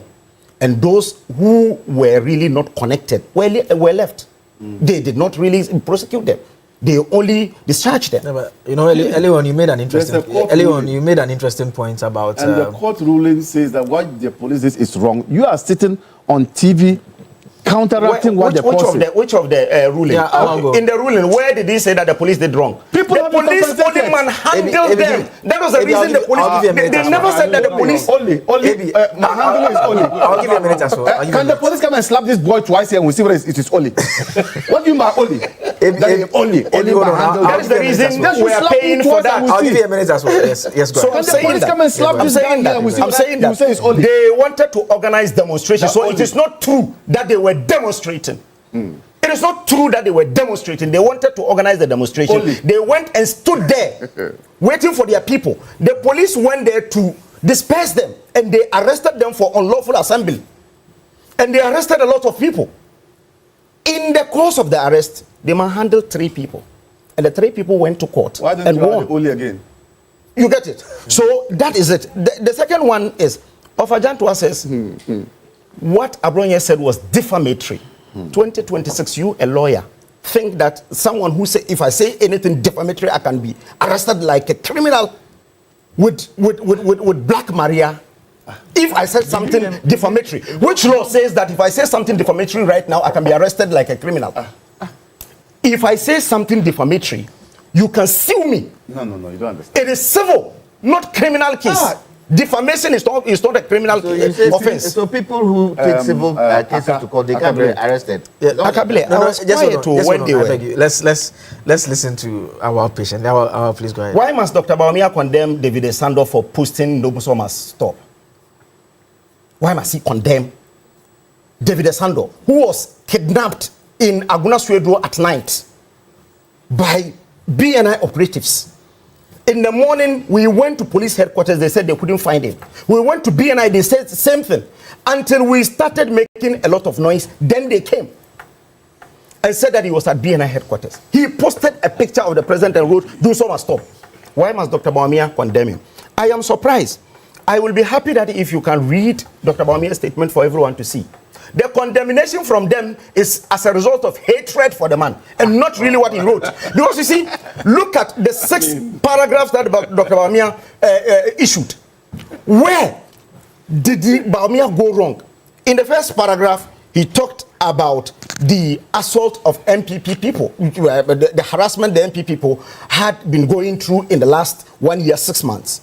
Then he talked about the attacks and arrest, detention, and unconscionable bail conditions, which we have seen in this country in the last 16 months. Then in the third paragraph, he talked about David Esando, who posted Dumso has returned, who was arrested and was sent to BNI. And the fourth paragraph, he said those doing that, and with the backing of some police officers and some state actors, like the judges we're talking about. Okay. We can still criticize the judges because we don't know why, if MPP people are arrested, they are sent to the 2 courts. And the last paragraph, he called on us to come together and make sure that at least we also fight this together. So where did Bawumia say something wrong in this statement? All right, sure. The time that he was police council chair, he gave the police the leeway to operate. And again, the number of innovations and the kind of things Dr. Bawumia has brought as police council chair is unprecedented in this country. All right, sure. All right, sure. The housing that police are enjoying today. In the last 50 years, there is no government that has invested in housing in the police than the NPP. Hold on. Yes, Amy. The most dangerous people in society are not those who know, and they are not also those who don't know. Those who don't know, they don't know, they are down. It's those in the middle who don't want to agree that they belong to those who don't know. They feel they know, and they are not there. You can't sit here and say that what Abronya did, it is defamatory, and for that matter, it's civil. The same act can also quote in the way that says that defamation should be. Hold on. You didn't like interruption. Let him. The same act can ground both civil and criminal. And you see how he's lying and making it look like what he says is the gospel truth. What kind of behavior is that? Confidence trick test. Confidence trick test. A confidence trickster. What is this? The same action can ground civil and criminal. Yeah. You don't know this. And yet you sit here and talk to the whole nation. What's that? Tell me how criminal that is. That's all. Hasn't You're a lawyer. Tell us how criminal that was.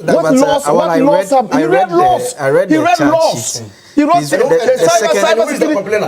charge sheet doesn't make it law. This is a charge sheet. I'm coming. I don't want us to be shifting the goal. What is this guy doing at all? No, the point is. And we even have a problem with the police being complainant in this case. Okay, so who tells the police cannot be a complainant? You've raised completely. Who tells you the police cannot be a complainant? AB, round up for me. Round up for me. Oh, yeah. Hey. Look, the point is this. Sami Jemfi, who was arrested for posting things during the Akufo-Addo, he was released within 2 hours. 2 hours. Because we didn't sanction that. No, the government didn't sanction that. It was a deputy communication officer who went and caused his arrest. He was released within 2 hours. Hold on. You are disrupting the show. I need you to calm down. I gave you the time. They disrupted me throughout. And you realized I was stopping them as well. So let's just try and just manage it. I will not come back, but let me straighten the fact that indeed Sami Jemfi was arrested at UTV. Yes. Before he got there, he was released. Yes. Sami Jemfi was arrested in that manner. Will today hear what Bawumia is saying and laugh at him? My own former chairman, Ofosu Ampofo, who was also arrested, and then I was director of legal and I know all these matters. Leaked audio. You are, can you imagine? Can you imagine? People understand that he didn't say anything against anyone. He sat in the NDC headquarters. He sat at the NDC headquarters. And what is your problem? If you don't take care, you can get heart attack. Take your time. You are NDC appendage and they don't even respect you. So, your mantra, the man, the guy who was shot at what's the name of Banda place, Ibrahim Banda's constituency, the local government minister. would today be in his grave and be rolling? You see, the problem with the MPP is that the way they did their things is acceptable. So, Sami Jemfi was arrested, it's acceptable. He was released 2 days, it's acceptable. Not 2 days, 2 hours. 2 hours is acceptable. But the government didn't no, don't do that. Don't do that. Yes. The government didn't sanction what is your problem? Don't do that. Yes. But if today Abronya is arrested, remanded twice, it shouldn't be seen as equal, because for them it is 2 days, and for Abronya it is 1 week. Arrest is arrest. It's not 2 days. Arrest is arrest. You get my point. Was it a wrongdoing? Yes. Somebody did wrong. He was arrested. It is at the discretion of authorities to say that, oh, 2 hours, you can go. Oh, no. We need to do more investigation. You have no right. We didn't pursue that case. You have no right to determine how state institutions to do their work. Okay. And you have no also right to determine where the prosecution should send their cases to. Okay. Why? In this country, were we not here when there was only one particular judge, or what's the name? What's the name? You don't know her name? Huh? She was doing her work. You remember that name? Efia Sewa. What is that? Why, okay, under you, why was everybody going to Efia Sewa? But you see, they feel more important than everybody. They think the rest of us are squatters, and they are the owners of this country. When you were sending everything to Efia Sewa, Bochwe, was it wrong? It wasn't wrong. And she did her work. So how come that now there's a particular case that has gone to a judge, another case has gone there, hey, it's a problem. Here in this country, we had unanimous 7. Unanimous 7. We knew there was something like that in this country. But nobody was accusing them of wrongdoing, as you are saying. Unanimous? Wasn't there unanimous? Okay. It's okay. It's okay. Unanimous FC that the president called judges in this country. In this country, we have seen worse things. That is unanimous. We have seen worse things in this country. Okay. Look, lastly, I am not surprised Dr. Mahmoud Bawumia will not caution his people. I'm not surprised. Because in the history of this country and in our politics, it has never happened. Yeah, we could understand political parties, apparatchiks, and supporters who were attacking each other. But we've never seen, until Bawumia came to the scene, for a presidential candidate call his fellow presidential candidate and insult the person. Dr. Bawumia After that,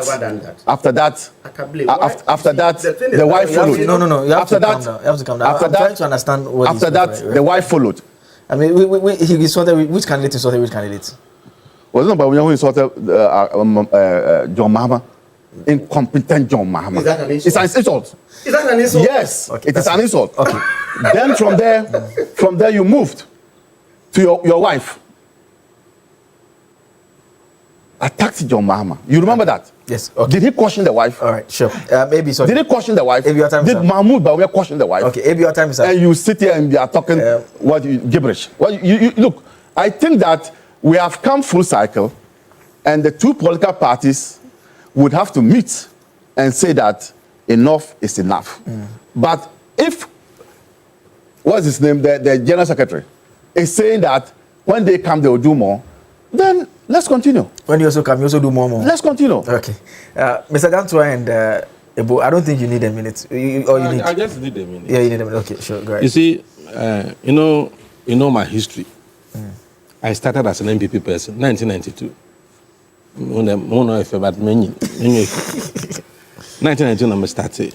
And what I'm seeing, this is not the MPP that I joined in 1992. But you left, so there's nothing wrong. And if I told you the last time, if this MPP were the kind of MPP that was there in 1992, there was no way I would have joined. You see, in today's MPP, if you want to catch the eye of the Alaji, you either insult people so that you get arrested, or you have to build castles in the air. Oh, 2028, Dr. Bawumia is going to win. You have to say things that don't make sense so that you can catch the eye of the vice president or their candidate. That is the problem now. And I'm saying that, Ghana police, please, do what you are supposed to do within the confines of the law. If anyone goes against the law, deal with the person. That is all. That is the only way we can sanitize our democracy. Freedom of speech does not mean freedom of nonsense. It means say what is right. Okay. Not what is wrong. All right. It's as simple as that. Sina, you want a minute as well? Did they not call President Mahama incompetent? Did they not? Incompetent Mahama. Yes. True or false? That's true. They're true. Okay, so let me give you the definition of incompetence. You say it's not insult. Calling someone incompetent means they lack the ability to do their job properly. Yes. It's negative, and most people take it as an insult because it attacks their reputation. And you tell me it's not an insult. What are you talking about? Akable.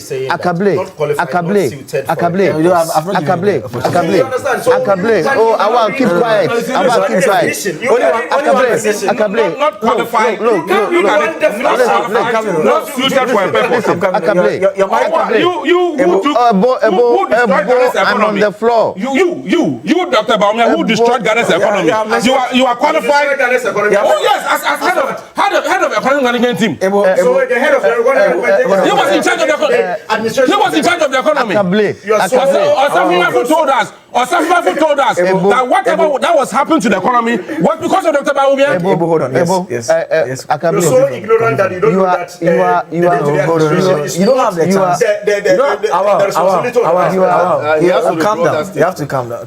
What does it mean by so ignorant? I'm coming. Hold on. If not ignorance, why would someone say that Dr. Bawumia has destroyed the economy of this country? Is it not ignorance? He did it. He was the one in charge. Okay, I'm just being told that your microphones are actually off, except that of senior. So, yes. You are hosting this show.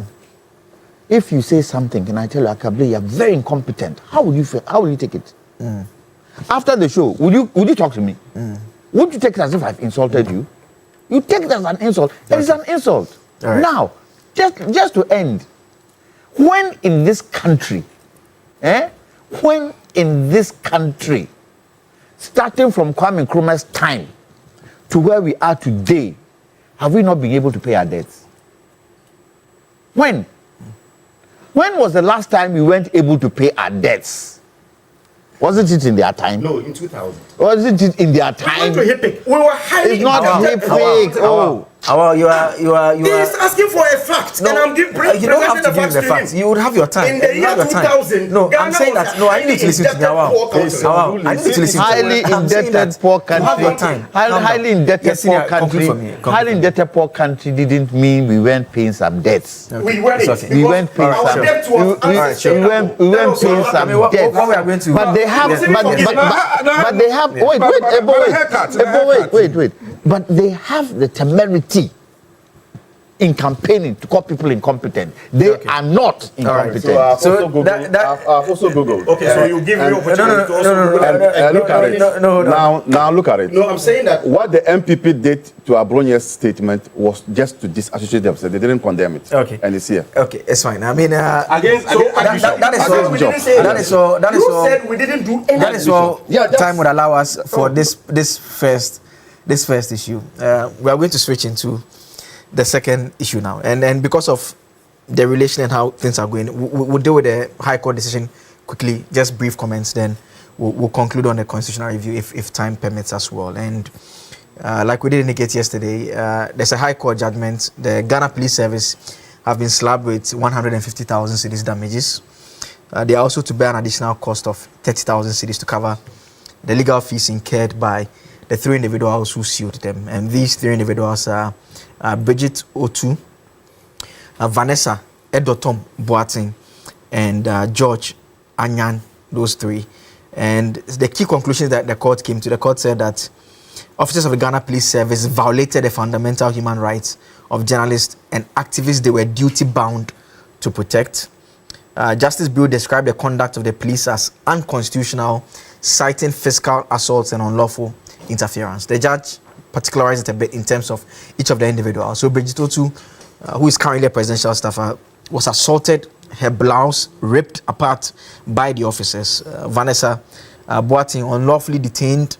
Her phone was seized to block the recording of the brutality that was taking place. George was beaten with slaps, punches, metallic belt and baton while he was streaming the event that was taking place at the regional police station, the regional police headquarters. That's what took place there. So that is the decision that has come out from there. Very brief comments. AB, let me start with you first. My only problem with this ruling is that it took long before it was made, and I think that's why sometimes I ask the judges, when a matter is of a national interest, they should deliver their judgment quickly. This was actually a judgment that was supposed to be against the MPP government when they were in power and how they superintended the abuse of these people.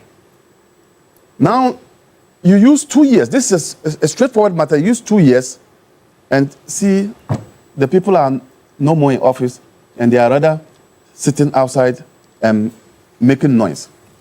So when matters of national interest like this come, I employ the judiciary to deal with it expeditiously. But the judgment was in order because police brutality all over the world, even in dictatorial regimes, are not something pleasant at all. And so if you are a policeman or you belong to a police institution, there's a need for you to understand that in a democracy, you don't abuse people's rights. I saw what happened to the lady, Bridget. We all saw it. She had just gone there, and at the gates, all of a sudden, she was being attacked. There was this gentleman to who said he was coming from the church. I received a call from somebody who wanted me to come to the police headquarters, but I wasn't too well, so I couldn't make it. Lawyers were even beaten. I remember when lawyers went there to try to even secure bail for some people, they were beaten. So police excesses and police brutalities are not things that any democracy would allow.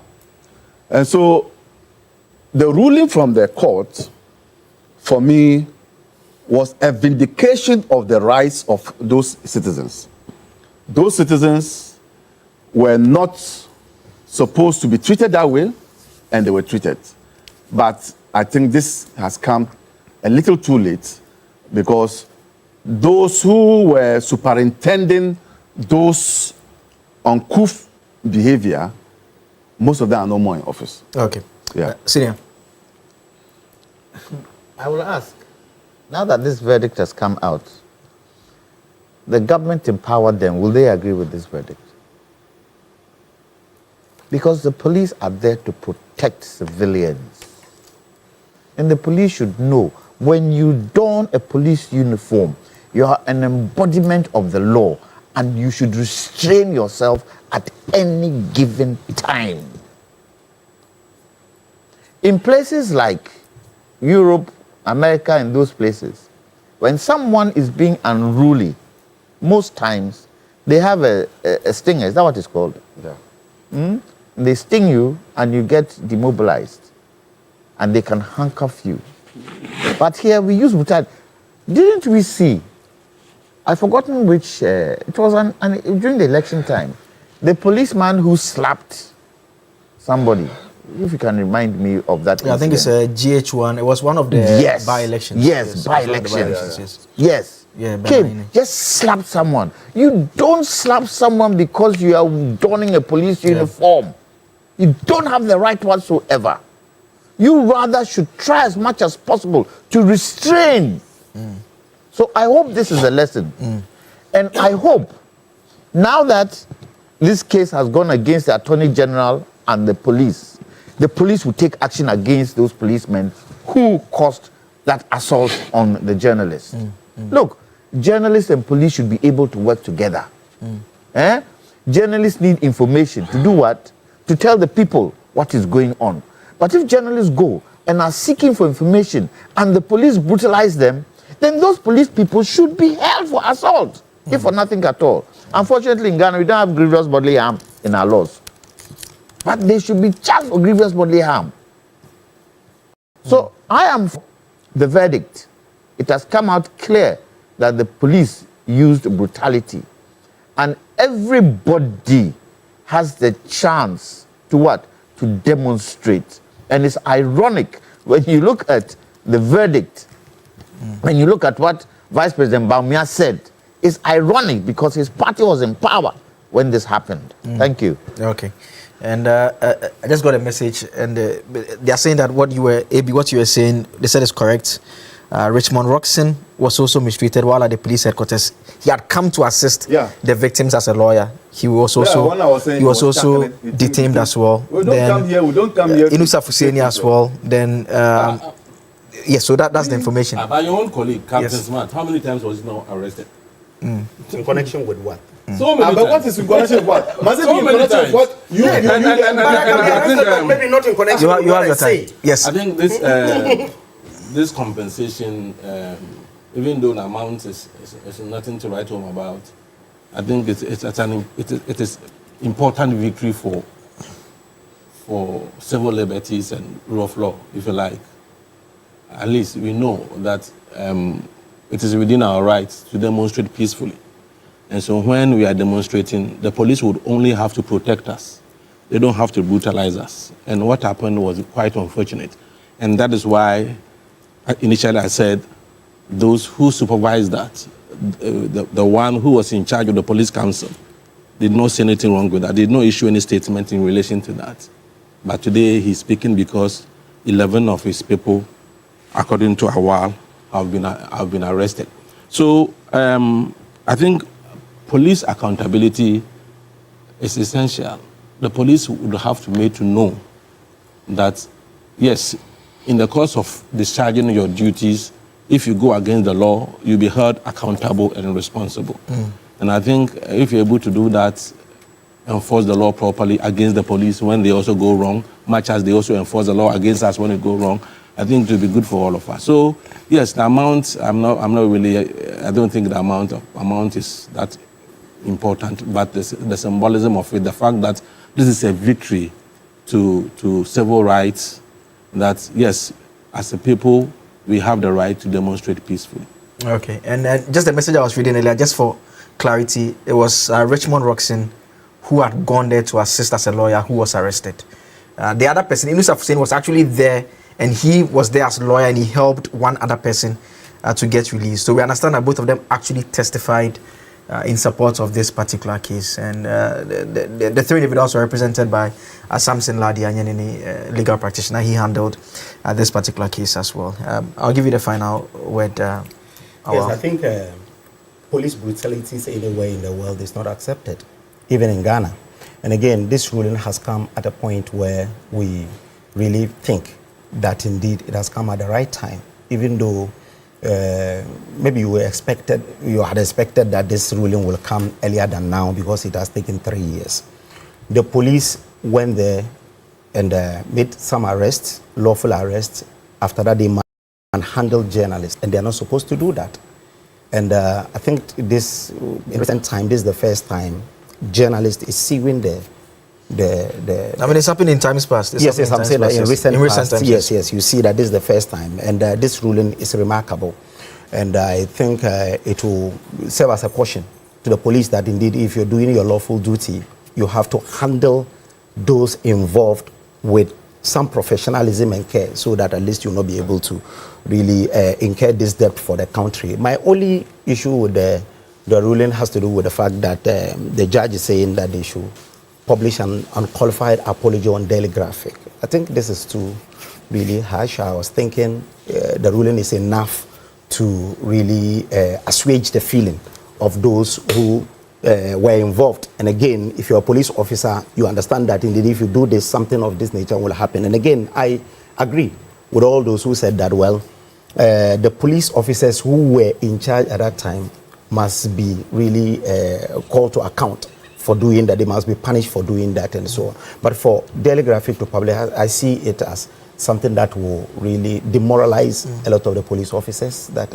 you can even do this and you'll be called to really apologize and so on. And should we not get to the stage where when some of these things happen, the government that is basically responsible for protecting the citizens should be taking action? It shouldn't take the people wanting to mitigate the matter. When I heard Jantua saying that the vice president at that time must condemn it, the case is in court. If he condemns it, it becomes prejudicial. Yeah, but it was just weeks after. They filed the case weeks after. No, I know that. So definitely the vice president cannot come and speak about it because it will be. I'm not disagreeing with that. That's not even the question I was asking. The question I was asking was that to the extent that there were video recordings of the assault that took place. And the person has gone to court. Yes, I mean, but the person going to court. You understand? So the person making a statement will be prejudicial. I'm not asking about the statement. Must he justify it? Anyways, that's fine. I mean, and also, you see, the flip side is when a sitting member of parliament also slapped a police officer. And what's the outcome of that?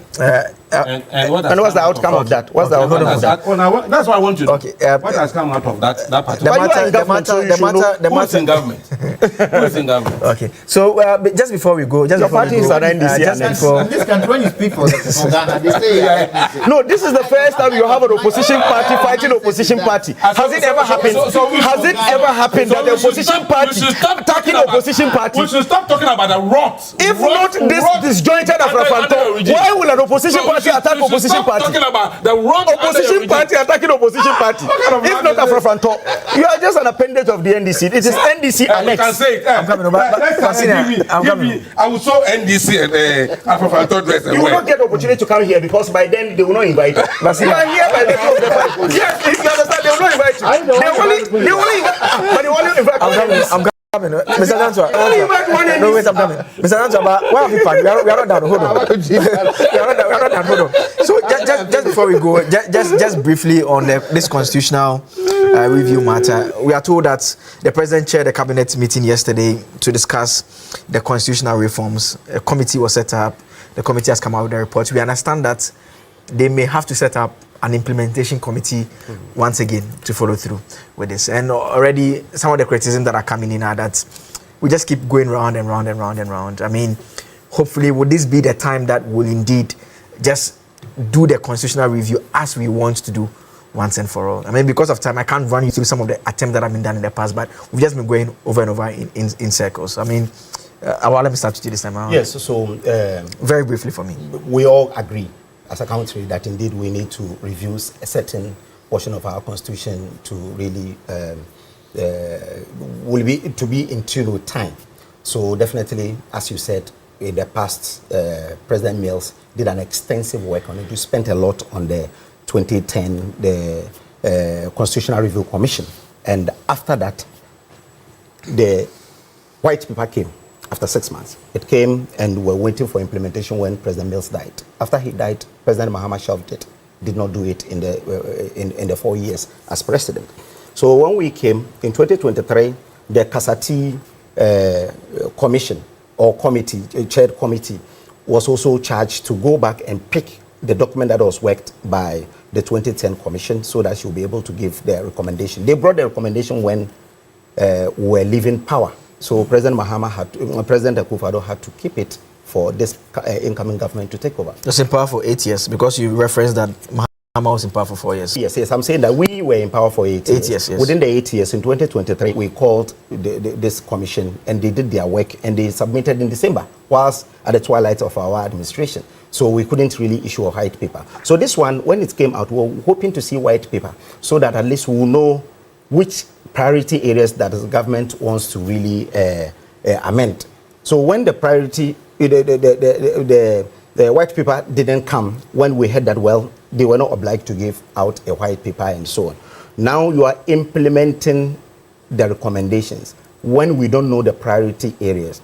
So that's the reason our party's position is that, one is that we have to look at it holistically. So we have charged 2 people who are chairing a committee.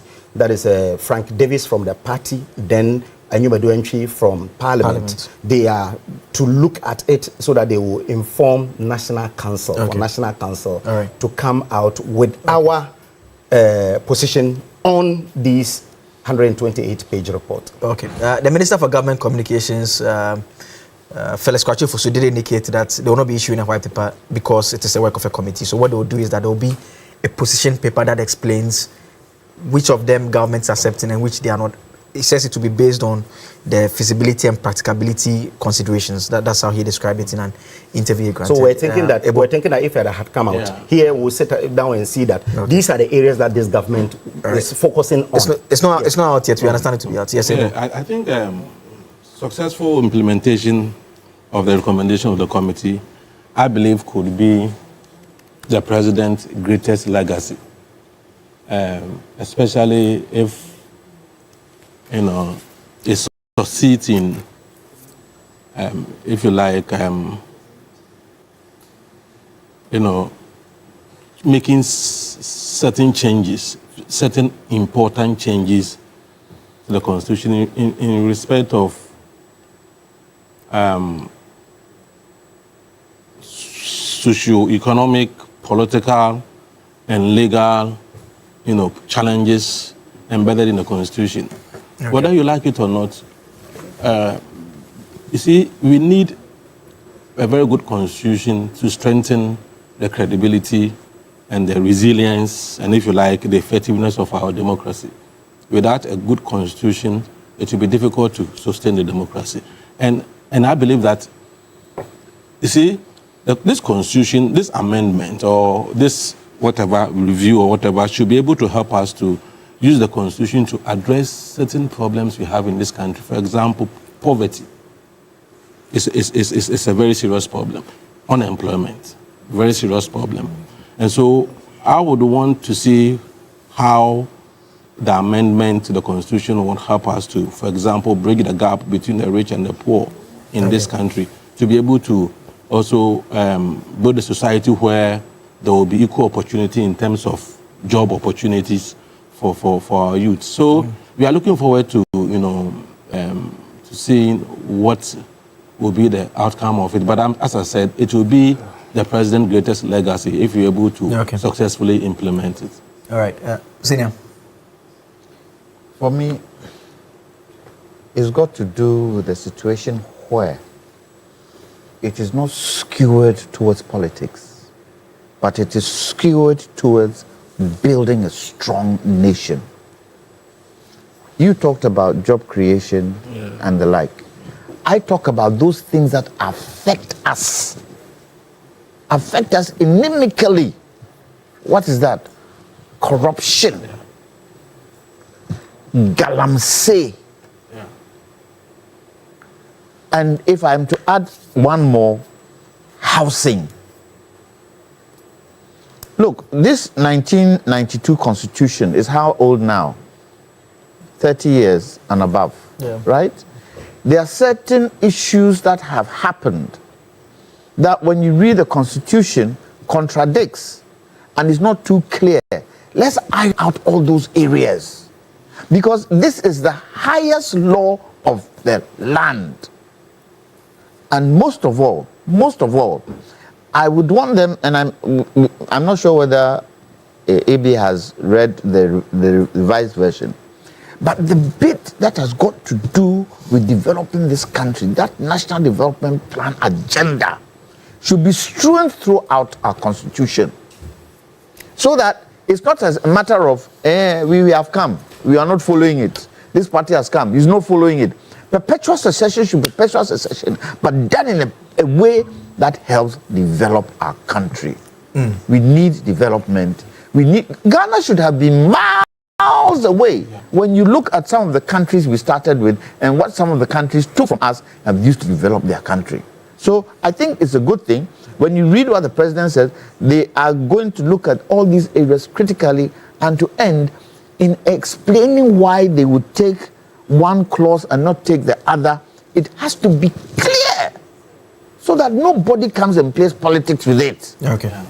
Clear as daylight. Especially dealing with the issue of the high cost of elections. Especially when some of the entrenched provisions will come down to a vote. If you pick things that people don't like, they'll just reject it. Exactly. If you are given a final hit. I think every constitution is a living organism, so it must regenerate itself. So by regenerating itself is what we are doing. And so I am in love with just two things. Extending the 4-year first term to 5-year first term. I'm in love with that because normally first year, you don't see the government, actually having its foothold. They are involved in appointments and all those things. So when you add 1 year, you can now have 4 years to govern.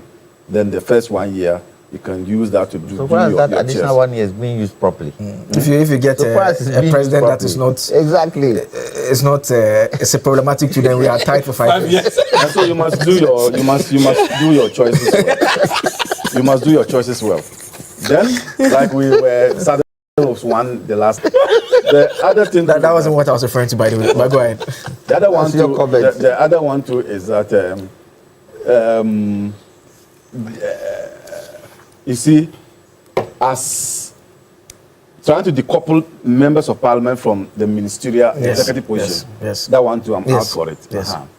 Because you must choose your path, your career path. General and Minister of Justice should be decoupled.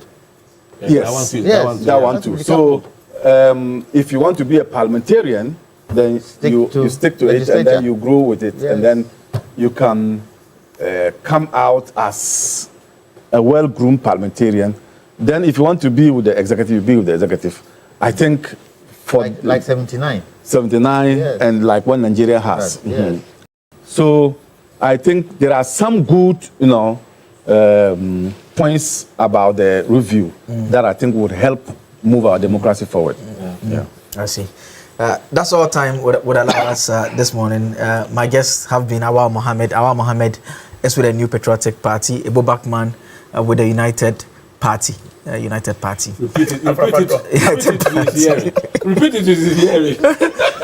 Kwame Jantua is with the Convention People's Party. Abraham Amaleba is with the National Democratic Congress. As always, a big issue is sponsored by the University of Gold Coast. And whether you are aiming for a specialist MBA in marketing, communication, operations, supply chain, human resource management, finance, entrepreneurship, innovation, or business intelligence analytics, or you want to advance through our dual MBA or Chartered Manager MBA, University of Gold Coast gives you the options that match your vision. And if your next step is an MSc in International Relations, Communication, International Marketing, International Law, Security Diplomacy, Accounting, Finance, or Human Resource Management, an LLM in International Law, Security Diplomacy, or an MA in Biblical Studies, Practical Theology, the pathway is open. You can apply today because at University of Gold Coast, we make it practical, flexible learning, flexible entry, and flexible payment. You can study around your work and life and choose a route that fits your background. You can also pay in convenient installments as well. Your dream deserves structure. Your future deserves strategy. Your purpose deserves training. You can apply now at www.ugc.edu.gh, or you can call or WhatsApp us on 026-388-8555. University of Gold Coast, building leaders for nations. The cash out is still taking place. It's not too late to participate. Pick your phone now, dial *439#, select option 8. If you are lucky, you're going to win 5,000 at a go. Then, if you are not too lucky, but still lucky small, you can get 2,000 or 3,000. So just participate multiple times and increase the chance of winning. We'll announce the first draw very shortly after the break. Mr. Janto, we'll be right back with more. Stay tuned in.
later this year. Okay, and this one is a senior one. It's like, I mean, the version of the AFCON. When you talk about the African Cup of Nations, this is the athletics version, and Ghana is hosting. Okay. And yesterday I was listening to Jerome. Yeah. And, well, he says that journalists, especially sports journalists in this town, in the last few days have been battling inside them as to whether to highlight the challenges that we are going through or otherwise just be harsh on it. But you know, as journalists, we need to speak the truth. It's very difficult balancing, but as journalists, as you say, we just need to go with the facts on the ground. Because if we don't report, we have our colleagues from Nigeria, Senegal, South Africa, they will report what they see on the ground. So we just have to do justice to the issues. Yeah. Hold on to the details that you have for me, because I promised my viewers this morning that 3 of them were going to walk away with a total of 10,000 Ghana cedis this morning. And we're starting with the very first winner, who is about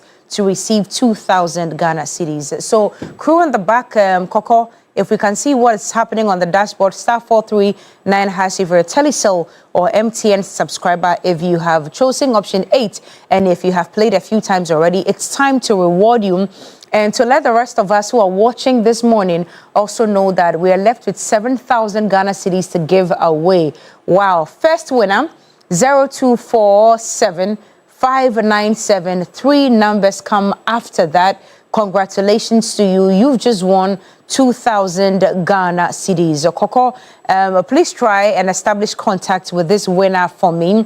But please be reminded that 2 more people have 7,000 to receive this morning. Second winner is going to receive 3,000 Ghana cedis, and the last one will receive 5,000 Ghana cedis. Get playing now. If you haven't played at all, then this is the moment for you to play. And you already know what to do. Play as many times as possible. 1 coupon is 10 Ghana cedis. Play 100 cedis, 200, 300, for even 1,000, because I'm about to give you 7,000 Ghana cedis that I have left. So please keep playing it now. Right after sports, I'm sure I'll dish out the second one. Tala, let's get into the nitty-gritties. Which one are we taking Let's start off first? with the good news first. Okay. The good news is that Ghana, so far, we've been able to pick up 3 medals at the ongoing championship at the University of Ghana Stadium. We wanted to see more before day 3, but at least there's something to smile about. So far, we've picked up 2 bronze and 1 silver. The 400 meter, we won bronze. That was Florence Ajman in the women's division. Then we also had Alex Amankwa in the 800 meters, also winning bronze. And Esther Obenewa also winning silver in the high jump. But the biggest that we are looking forward to would happen today, because yesterday we had Ghana's 4x100 meter relay team qualify for the finals, and they'll be racing today. We are hoping that they would also snatch gold in there, because we have some of the best athletes on the African continent when it comes to the 4x100. But so far, so good for Ghana. Last edition in Cameroon, we won 3 medals. So far, we've won 3 with, a few more to go. So we are hoping that we'll better the trophy, the medal total by the end of this competition on Sunday. We should at least be walking away with about 8 medals. So let's see what happens. So that is the positive for Ghanaians. A lot of negatives that you cannot avoid to not talk about. Some athletes have been talking about food rationing, to the extent that I heard somebody say that he ate only half of an egg. Yes, and the South African was also saying he was giving just one piece of chicken. 1 drum of chicken. And so, but yesterday, Veronica Comey, who is the Deputy Director General of the NSA, addressed the press and said that the images that were circulating, or the picture that was painted about the food wasn't 100%. Even though she acknowledged that there were some challenges, it says that they've improved. So yesterday we had to send our man on the ground, Bill Ishen, to the Games Village, and he went to assess what these athletes are eating, and it looks like there's been massive improvement in there. Aspect of the 2026 Senior African Athletics Championship is the feeding of athletes. Now, in the first few days of the competition, there has been surfacing of negative videos and pictures of the feeding of the athletes at the competition.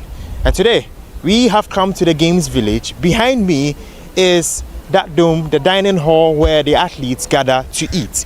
And we are going to go inside and explore and find out exactly what these athletes are fed before they go onto the field, onto the tracks to compete. I'm very much impressed by the improvements that have been made. So initially on our first days,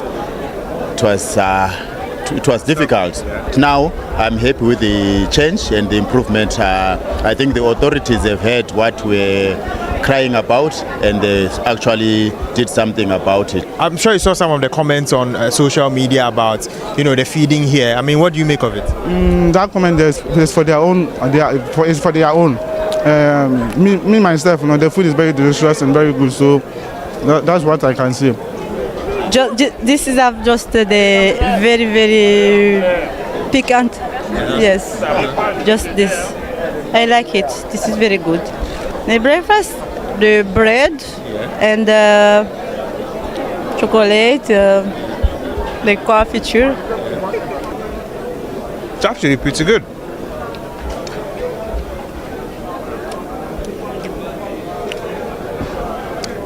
And so, this is part of the examples of what is given to athletes to fuel themselves and prepare for the tracks as they battle for laurels. Billy Shen for 3 Sports from the Games Village here at the University of Ghana. I'm happy that it's been sorted out. Of course, but we are not sending Bill to the Games Village. We sent you to go and do a report. You ended up eating a full plate of jollof. What is all this? I think we need to appeal to it. What is all this? Michael, Bill is not going on assignment at the village anymore. Of course. But it hurts me that we actually had to be seen in this negative manner. Yeah. It doesn't augur well for us. You don't allow this start before you try to fix So I'm not very confident what's going to happen with the World Cup, the preparation, the going and the coming, and as we say in our local parlance in Tree. Well, I can tell you for a fact that when it comes to the Black Stars, it's a different ball game altogether. Yeah. Preparation would be on point. That's platinum issues right there. It is your biggest sporting product. Okay, so it's something that is not joked with. Okay. That is why a fundraising campaign is currently ongoing. And you see the amount of money. GCB has given them 5 million Ghana cedis, The donation and a lot more sponsors are bringing money. Because it's the Black Stars. It attracts. But it should not be like that. It shouldn't be like that. Listen, it's a sports ministry. It's not a football ministry. Good morning to my uncle, Kofi Adams. Yes. Uncle, that is why we sports journalists even had to change that phrase of lesser known sports to least financed sports. It's not lesser. What is lesser it's least financed. Least they are not really financed. But Kofi Adams is trying to change that narrative. He says that we must pay attention to all forms of sports. And I'm hearing that, he's not too happy about what happened at the start of this competition. And that is why things are beginning to run smoothly. Yesterday we saw the timer working perfectly and all that. And then I saw some stories of broken votes and all of that. Okay, so with that, the organizers again have clarified that the polls didn't provide the polls. Who provided the best practice or standard, international standard? You come with your own poll. Everywhere, even so the polls that came with were the properties of the athletes. The properties of the athletes. So yesterday, the Benin coach actually clarified that yes, they came with their own poll. But tell me, how do you travel with such a long pole? Are they bendable? Or foldable? Yes, usually they are foldable and all that, so they can travel with them. So you only get polls when you go to the event, and in the case of your poll didn't arrive or your equipment didn't arrive early, then the host can give you some polls. Ghana did not provide those Ghana did not provide those polls. According to the organizers, Ghana did not provide those polls. And yesterday, the Benin coach also confirmed that international. Do you know what I don't want to hear? Your own polls. Do you know what I don't want to hear? That a lot more things will not go well, and then when we are done, a whole committee would have to be set up. Time is wasted, energy is taken away, and then we don't do anything with the reports. Yes, we won't do anything with the reports. I understand. I don't want that. We waste too much time and money on all these committees that are set up after events to look into it, and nothing. I think even the All African Games, which was much bigger than this, were able to hold our pieces together and ensure a smooth running. But there's been a lot of hitches with this one. Hopefully, the last couple of days will be better. All right. So shifting our attention now to the most financed sports, football. Let's go to Mohamed Husseini. What's happening? Mohamed Husseini, Ghanaian international winger. He's won the trophy with Saint Union Geloa in Belgium. Yesterday they played the Belgian Cronky Cup. It was a good one for him because he came off on as a super sub and he scored the third goal for them to win this trophy. Big one for him. He's had a very, very good season and he's hoping that he'll catch the eyes of Carlos Queiroz and maybe be part of the Black Star squad for the World Cup. But the latest is that Husseini joins a number of Ghanaian internationals who have won trophies this season. Big one for him, and we are rooting for him. Just 22 years of age, very young and energetic, and we know that at least his ceiling is very high. And yesterday after the game, he spoke to the club media. It was an amazing feeling. I was a bit disappointed for the time I came in. But then I just had to give my best to the team, and then I was able to have a goal to help the team win the Crocky Cup. But to be honest, I had a rough season. The beginning of the season, I was injured for half of the season, and then I really worked hard to be back. And these are some of the moments I really worked hard to be back with, and then. I'm really happy I'm able to get some few goals before the season ends. For me to keep scoring, help the team, we have an important game on Sunday and this will be like the decisive match, and for me I'm ready and I want to score again, if not 2 goals, 1 goal, and then I can help the team so we can be champions of Belgium again. All right, that's about it for that one.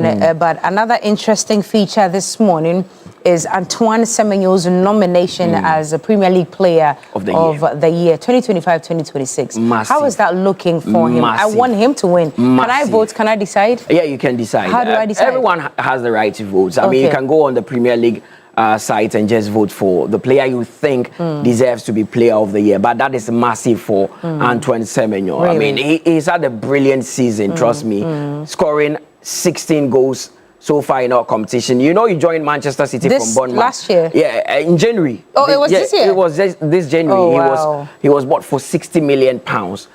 He had already scored a number of goals for Bournemouth. Came to Manchester City, scored 9 in all competitions, and he's been brilliant. He's been part of Manchester City's title charge as well. 35 games, 16 goals.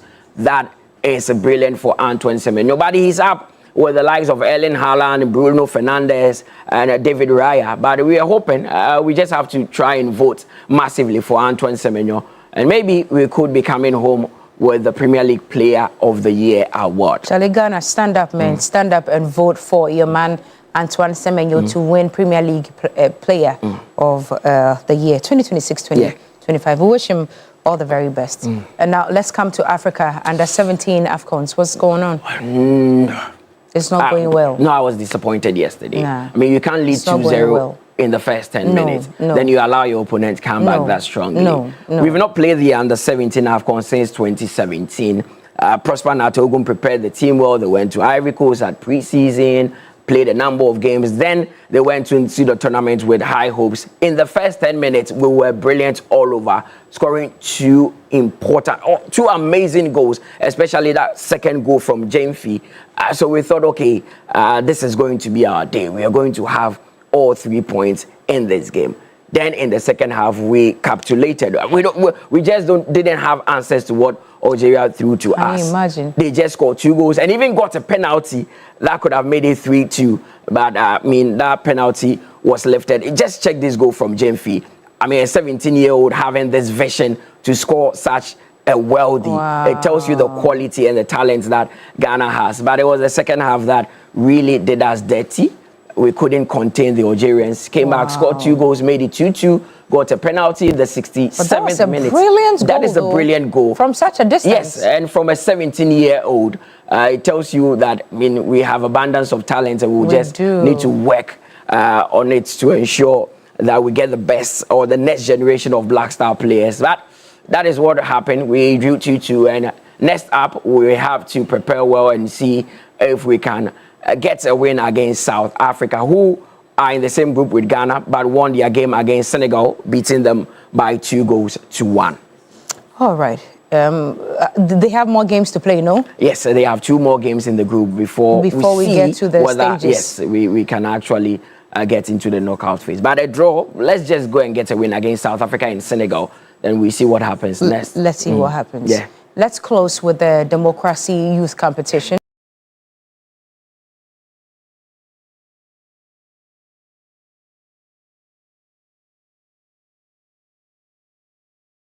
Democracy Youth Competition, and this is an initiative from the Speaker of Parliament, right. Honorable Ansimani Babin. He organized this Democracy Youth Cup. You know, it's at the senior level. It's usually played between Kotoko and Hatofo, and it's in the second year. But this year, he actually decided that we should take it to the grassroots level, because these guys deserve to be given an opportunity. And it's been played at Magdan. Yesterday, we saw Atram Divise and JPFC, a team that belongs to Joseph Pinto, the Black Stars winger. Atram Divise won the game by 3-1. But the exciting thing for these youngsters is that 20 of them have actually been selected, and it will be pruned down to 10. And the 10 players would have the opportunity of playing in some of the best competitions in the world. In Sweden, the Gotia Cup, and we'll have tryouts with teams in Europe. But yesterday, the organizers gave me a scoop that Mr. Speaker is saying that no, we can't just let the boys play. We need to bring a girls' version. So we are going to have a girls' version of the Democracy Youth Cup very soon. Okay.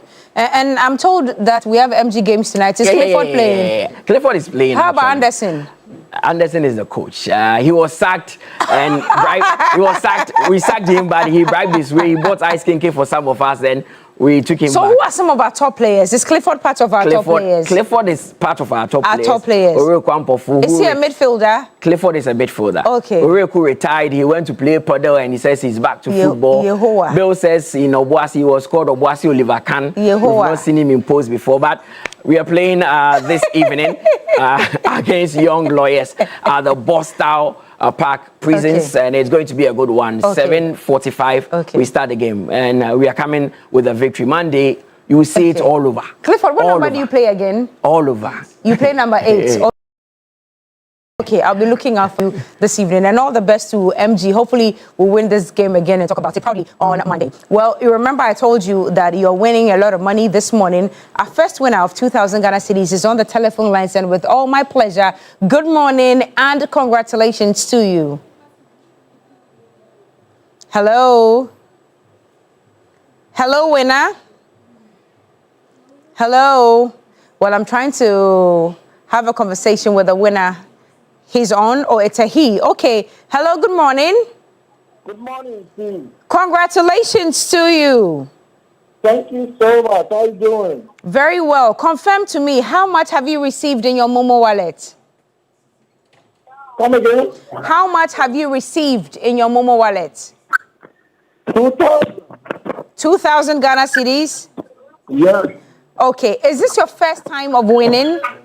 Never my first time. Oh, your very first time of winning. But is this your first time of also playing?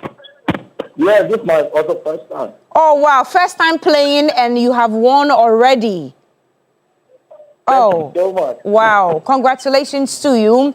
And all I need you to do is to spread the message, spread the gospel, tell your friends and family about it. Let them know that it is real. *439# if you're a Telecel or MTN subscriber. It's the weekend. It's the weekend. What plans do you have for the money, though? Oh, I think we've lost him already. But yes, go ahead and enjoy. Hello? Okay, I think that he's gone. Koko, let's take a look at the dashboard, because the second person is just about to win 3,000 Ghana cedis. And finally, the last person will win 5,000. Koko, let me do the 3,000. Let's do the 3,000. Let's do the 3,000. Let's do the 3,000 now. Okay, we do it right after the break. So right after the break, I'm giving you the next 3,000 Ghana cedis, and the last one will be 5,000. *439# if you're a Telecel or MTN subscriber. Please play now. We'll be right back.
Kepaluta and Kobra. Yes, I was coming to talk about Kabna, but that Lumba also does the same thing. Okay. You see how he starts the song, tease me. Like the way he sings, the voice, he does it differently. Like what he's singing about, he adjusts the voice so that when you hear it mentally, you are in that mood that he wants you to put in. He wants you to be. And what mood would this be in particular? They should just go back and listen to what With he the said. tease me, baby, till I lose control. When you are day. Oh, you are Kable. The way you can actually analyze songs, line by line, rhythm by rhythm, melody by melody. I don't know. I don't know. I love good music. I don't know. If you were in the school of performing arts, I'm sure you would have probably majored in music or something like that. Dance, no. Dance, no. That's for dance. But maybe music. I know the dance. I know. But do you know the dance challenge to this one? Can you do it sitting down at least? It's okay. Another time. There's absolutely no way Akable can do this. No. There's no way. Anyway, we're getting ready to speak to the Meteorological Service to let us know if this is the beginning of our annual downpour of rains or this is just one off for the morning. We'll ascertain all of that in no time. But I did promise that I was giving away 10,000 Ghana cedis this morning. 2,000 gone already. Let's look at what's happening on the dashboard so I can dish out my next 3,000 Ghana cedis. I promised and I am delivering. You know I'm good for it. And I made a promise early on too. I said I'll be increasing the amount of money I gave out on days that we have jackpots on Fridays, starting this May, and today is the beginning. Next week, we'll have a bigger amount. And this is the second winner for the morning, 0545 3 numbers come after that. Congratulations to you. You've just won 3,000 Ghana cedis. It means that the last amount left is 5,000 Ghana cedis, and that's one you would have to work a little bit for it. Akable, what do you think? They would have to work a little bit for it. So get playing now. Please make sure, if you haven't even played at all, play now and play as many times as you can in the next 5 minutes. And if you've played already, add more, because this is 5,000 coming to you on a Friday. Number one, it's a rainy morning. Number two, and you have a lot to do with 5,000 Ghana cedis this morning. Anyway, so we're heading to the phone lines now, and we're about to have a conversation with Joseph Tete Portafi, Deputy Director, Synoptic Meteorology and Forecasting. Hello, good morning, Joseph. If you can hear us, say hi. Hi, good morning. Joe, how are you doing? Very good, very good. Okay. It was strange when we opened the show this morning talking about a very heavy downpour, but some of our friends and family and even viewers say that they did not experience any rain at all. Tell us, which areas experienced this heavy downpour today? Oh, thank you very much. The system developed over the eastern coast. That is from Aflao. So the coastal area is from Aflao to Ada to Tema, Afienya, Dawinya, to Accra, and it's moving on. So this area actually experienced a lot of rain.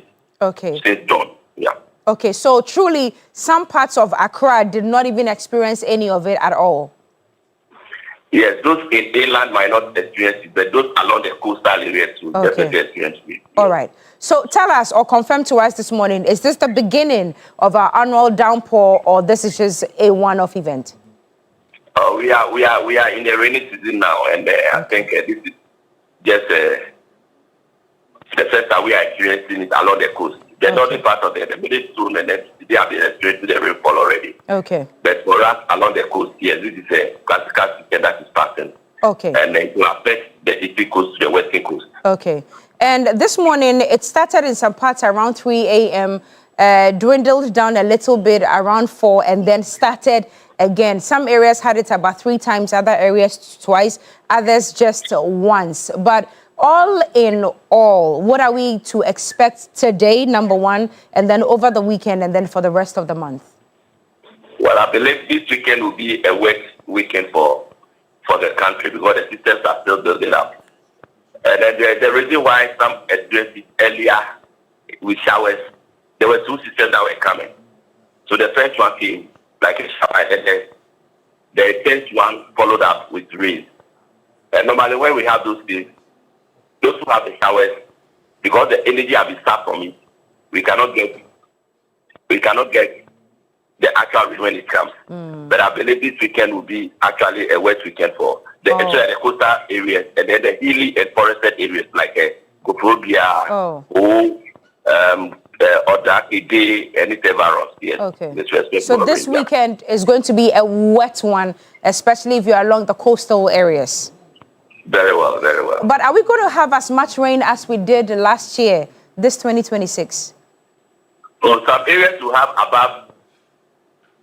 above minimum rain, some will have below minimum rain. So we are monitoring it. Yeah, I think when we came out with the forecast, the seasonal forecast, we give the areas that will actually get above average rain. When I talk about above average rain, that is your normal rainfall, 300 millimeters over the season. Okay. And then we are getting it before this season, so it is above what we normally know. Okay. So when you take it in a climate sense, that is over 30-year period. So some areas will definitely have above rainfall, and some areas will have below rainfall. And those areas, we are talking to them. We are so that when there are farming areas, we are talking to them how to do the agronomics and then be able to sustain whatever they are doing. Okay.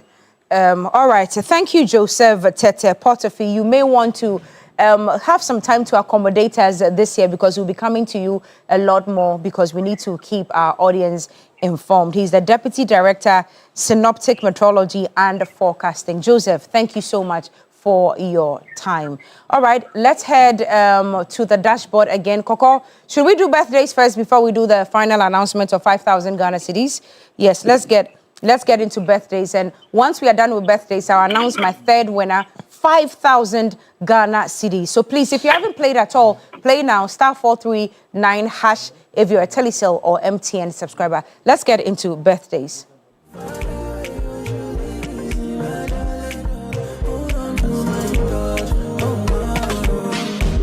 All right, we are starting with Francisca Amoni. God bless you so much. It's from Selassie. Let's continue to also celebrate the next person who's got their birthday today. 60th birthday to Prophetess Dr. Mercy Aku Kofi. God bless you so much. All right. She's a Sankofa honoree. All right. 80th birthday to Very Reverend Benjamin Tete Ofoi. God bless you so much. It's from your wife, Regina, and the children. Okay. Mr. Eric Nidakon, happy birthday to you. It's from Eunice Gloria, GCB Nungwa. God bless you so much. Miss Emanuela Agbeponu, CA, enjoy your day. The CA means what? Chartered accountant. Oh, chartered accountant. Yeah. Okay, all right. Joyce Blessing, unshakable, unbreakable. Yeah. All right, happy birthday to you. And this one is coming from Shadrach. Shadrach here at Media General. All of us, Shadrach loves you to the moon and back. Yeah, you love her music too, right? Yeah, unbreakable Joyce Blessing. Lance Corporal Casa of 1st Battalion Infantry, Michelle Camp. God bless you so much. It's from Warrant Officer. I didn't get the name, but yeah. Oh, this photo shoot is nice. Wow. Chief Inspector Awudu Matthias Ninja, Station Officer, CID Operations, National Headquarters. Charlie, your photo shoot debut. Officer, happy birthday to you. Madam Hazel Griffith, happy birthday.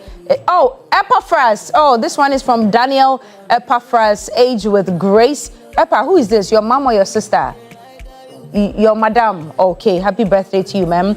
Anastasia Ade, happy birthday. Love you so much. It's from Sweetie. Okay. Eleanor Zenato Aduma, happy birthday to you. Let's also celebrate Gail Day Tay. My day, happy birthday to you, my day. Okay. Ms. Lee, wishing you a day filled with laughter. It's from CS Glam. Kendra Ayensu, it's your birthday as well. Enjoy. Pearl El Noni Ayete, happy birthday to you, young one. Abigail Dede, God bless you so much. Okay. Yvonne, Age with Grace, is from Collins. Happy birthday.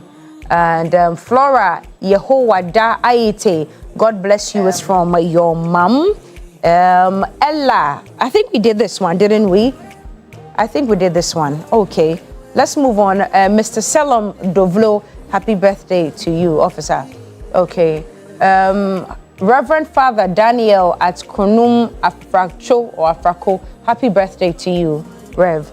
60th celebration. Wow, you don't look 60. Midwife Dinah Ohene Obeng, you don't look 60 at all. Wow, yeah. Happy birthday. Victoria Anoe, it's also your birthday. Enjoy. Sessi Dogbe and Salikem Dogbe, God bless all of you. Miss Nana Iya Druwa, happy birthday to you as well. DCSO, I beg your pardon, retired Emmanuel Elliott Danfo, aka Action 1. God bless you, Action 1. I think that's it for today, the 15th of May. Tomorrow is my sister's birthday. Tomorrow is Rookie's birthday, Oliver. Tomorrow is Rookie's birthday. Rookie, you're all the way in Canada, but we get to celebrate you nicely tomorrow. Thank you for sticking and staying. Joseph, you have anything? Hey, let me do my 5,000. Please, I need to do my 5,000. I need to do my 5,000. Wow. The number 2 is sweet. 0246 800. 3 numbers come after that. Yee, Coco, can you call the person for me? It's not possible. It's not possible, eh? 5,000 Ghana cedis. Well,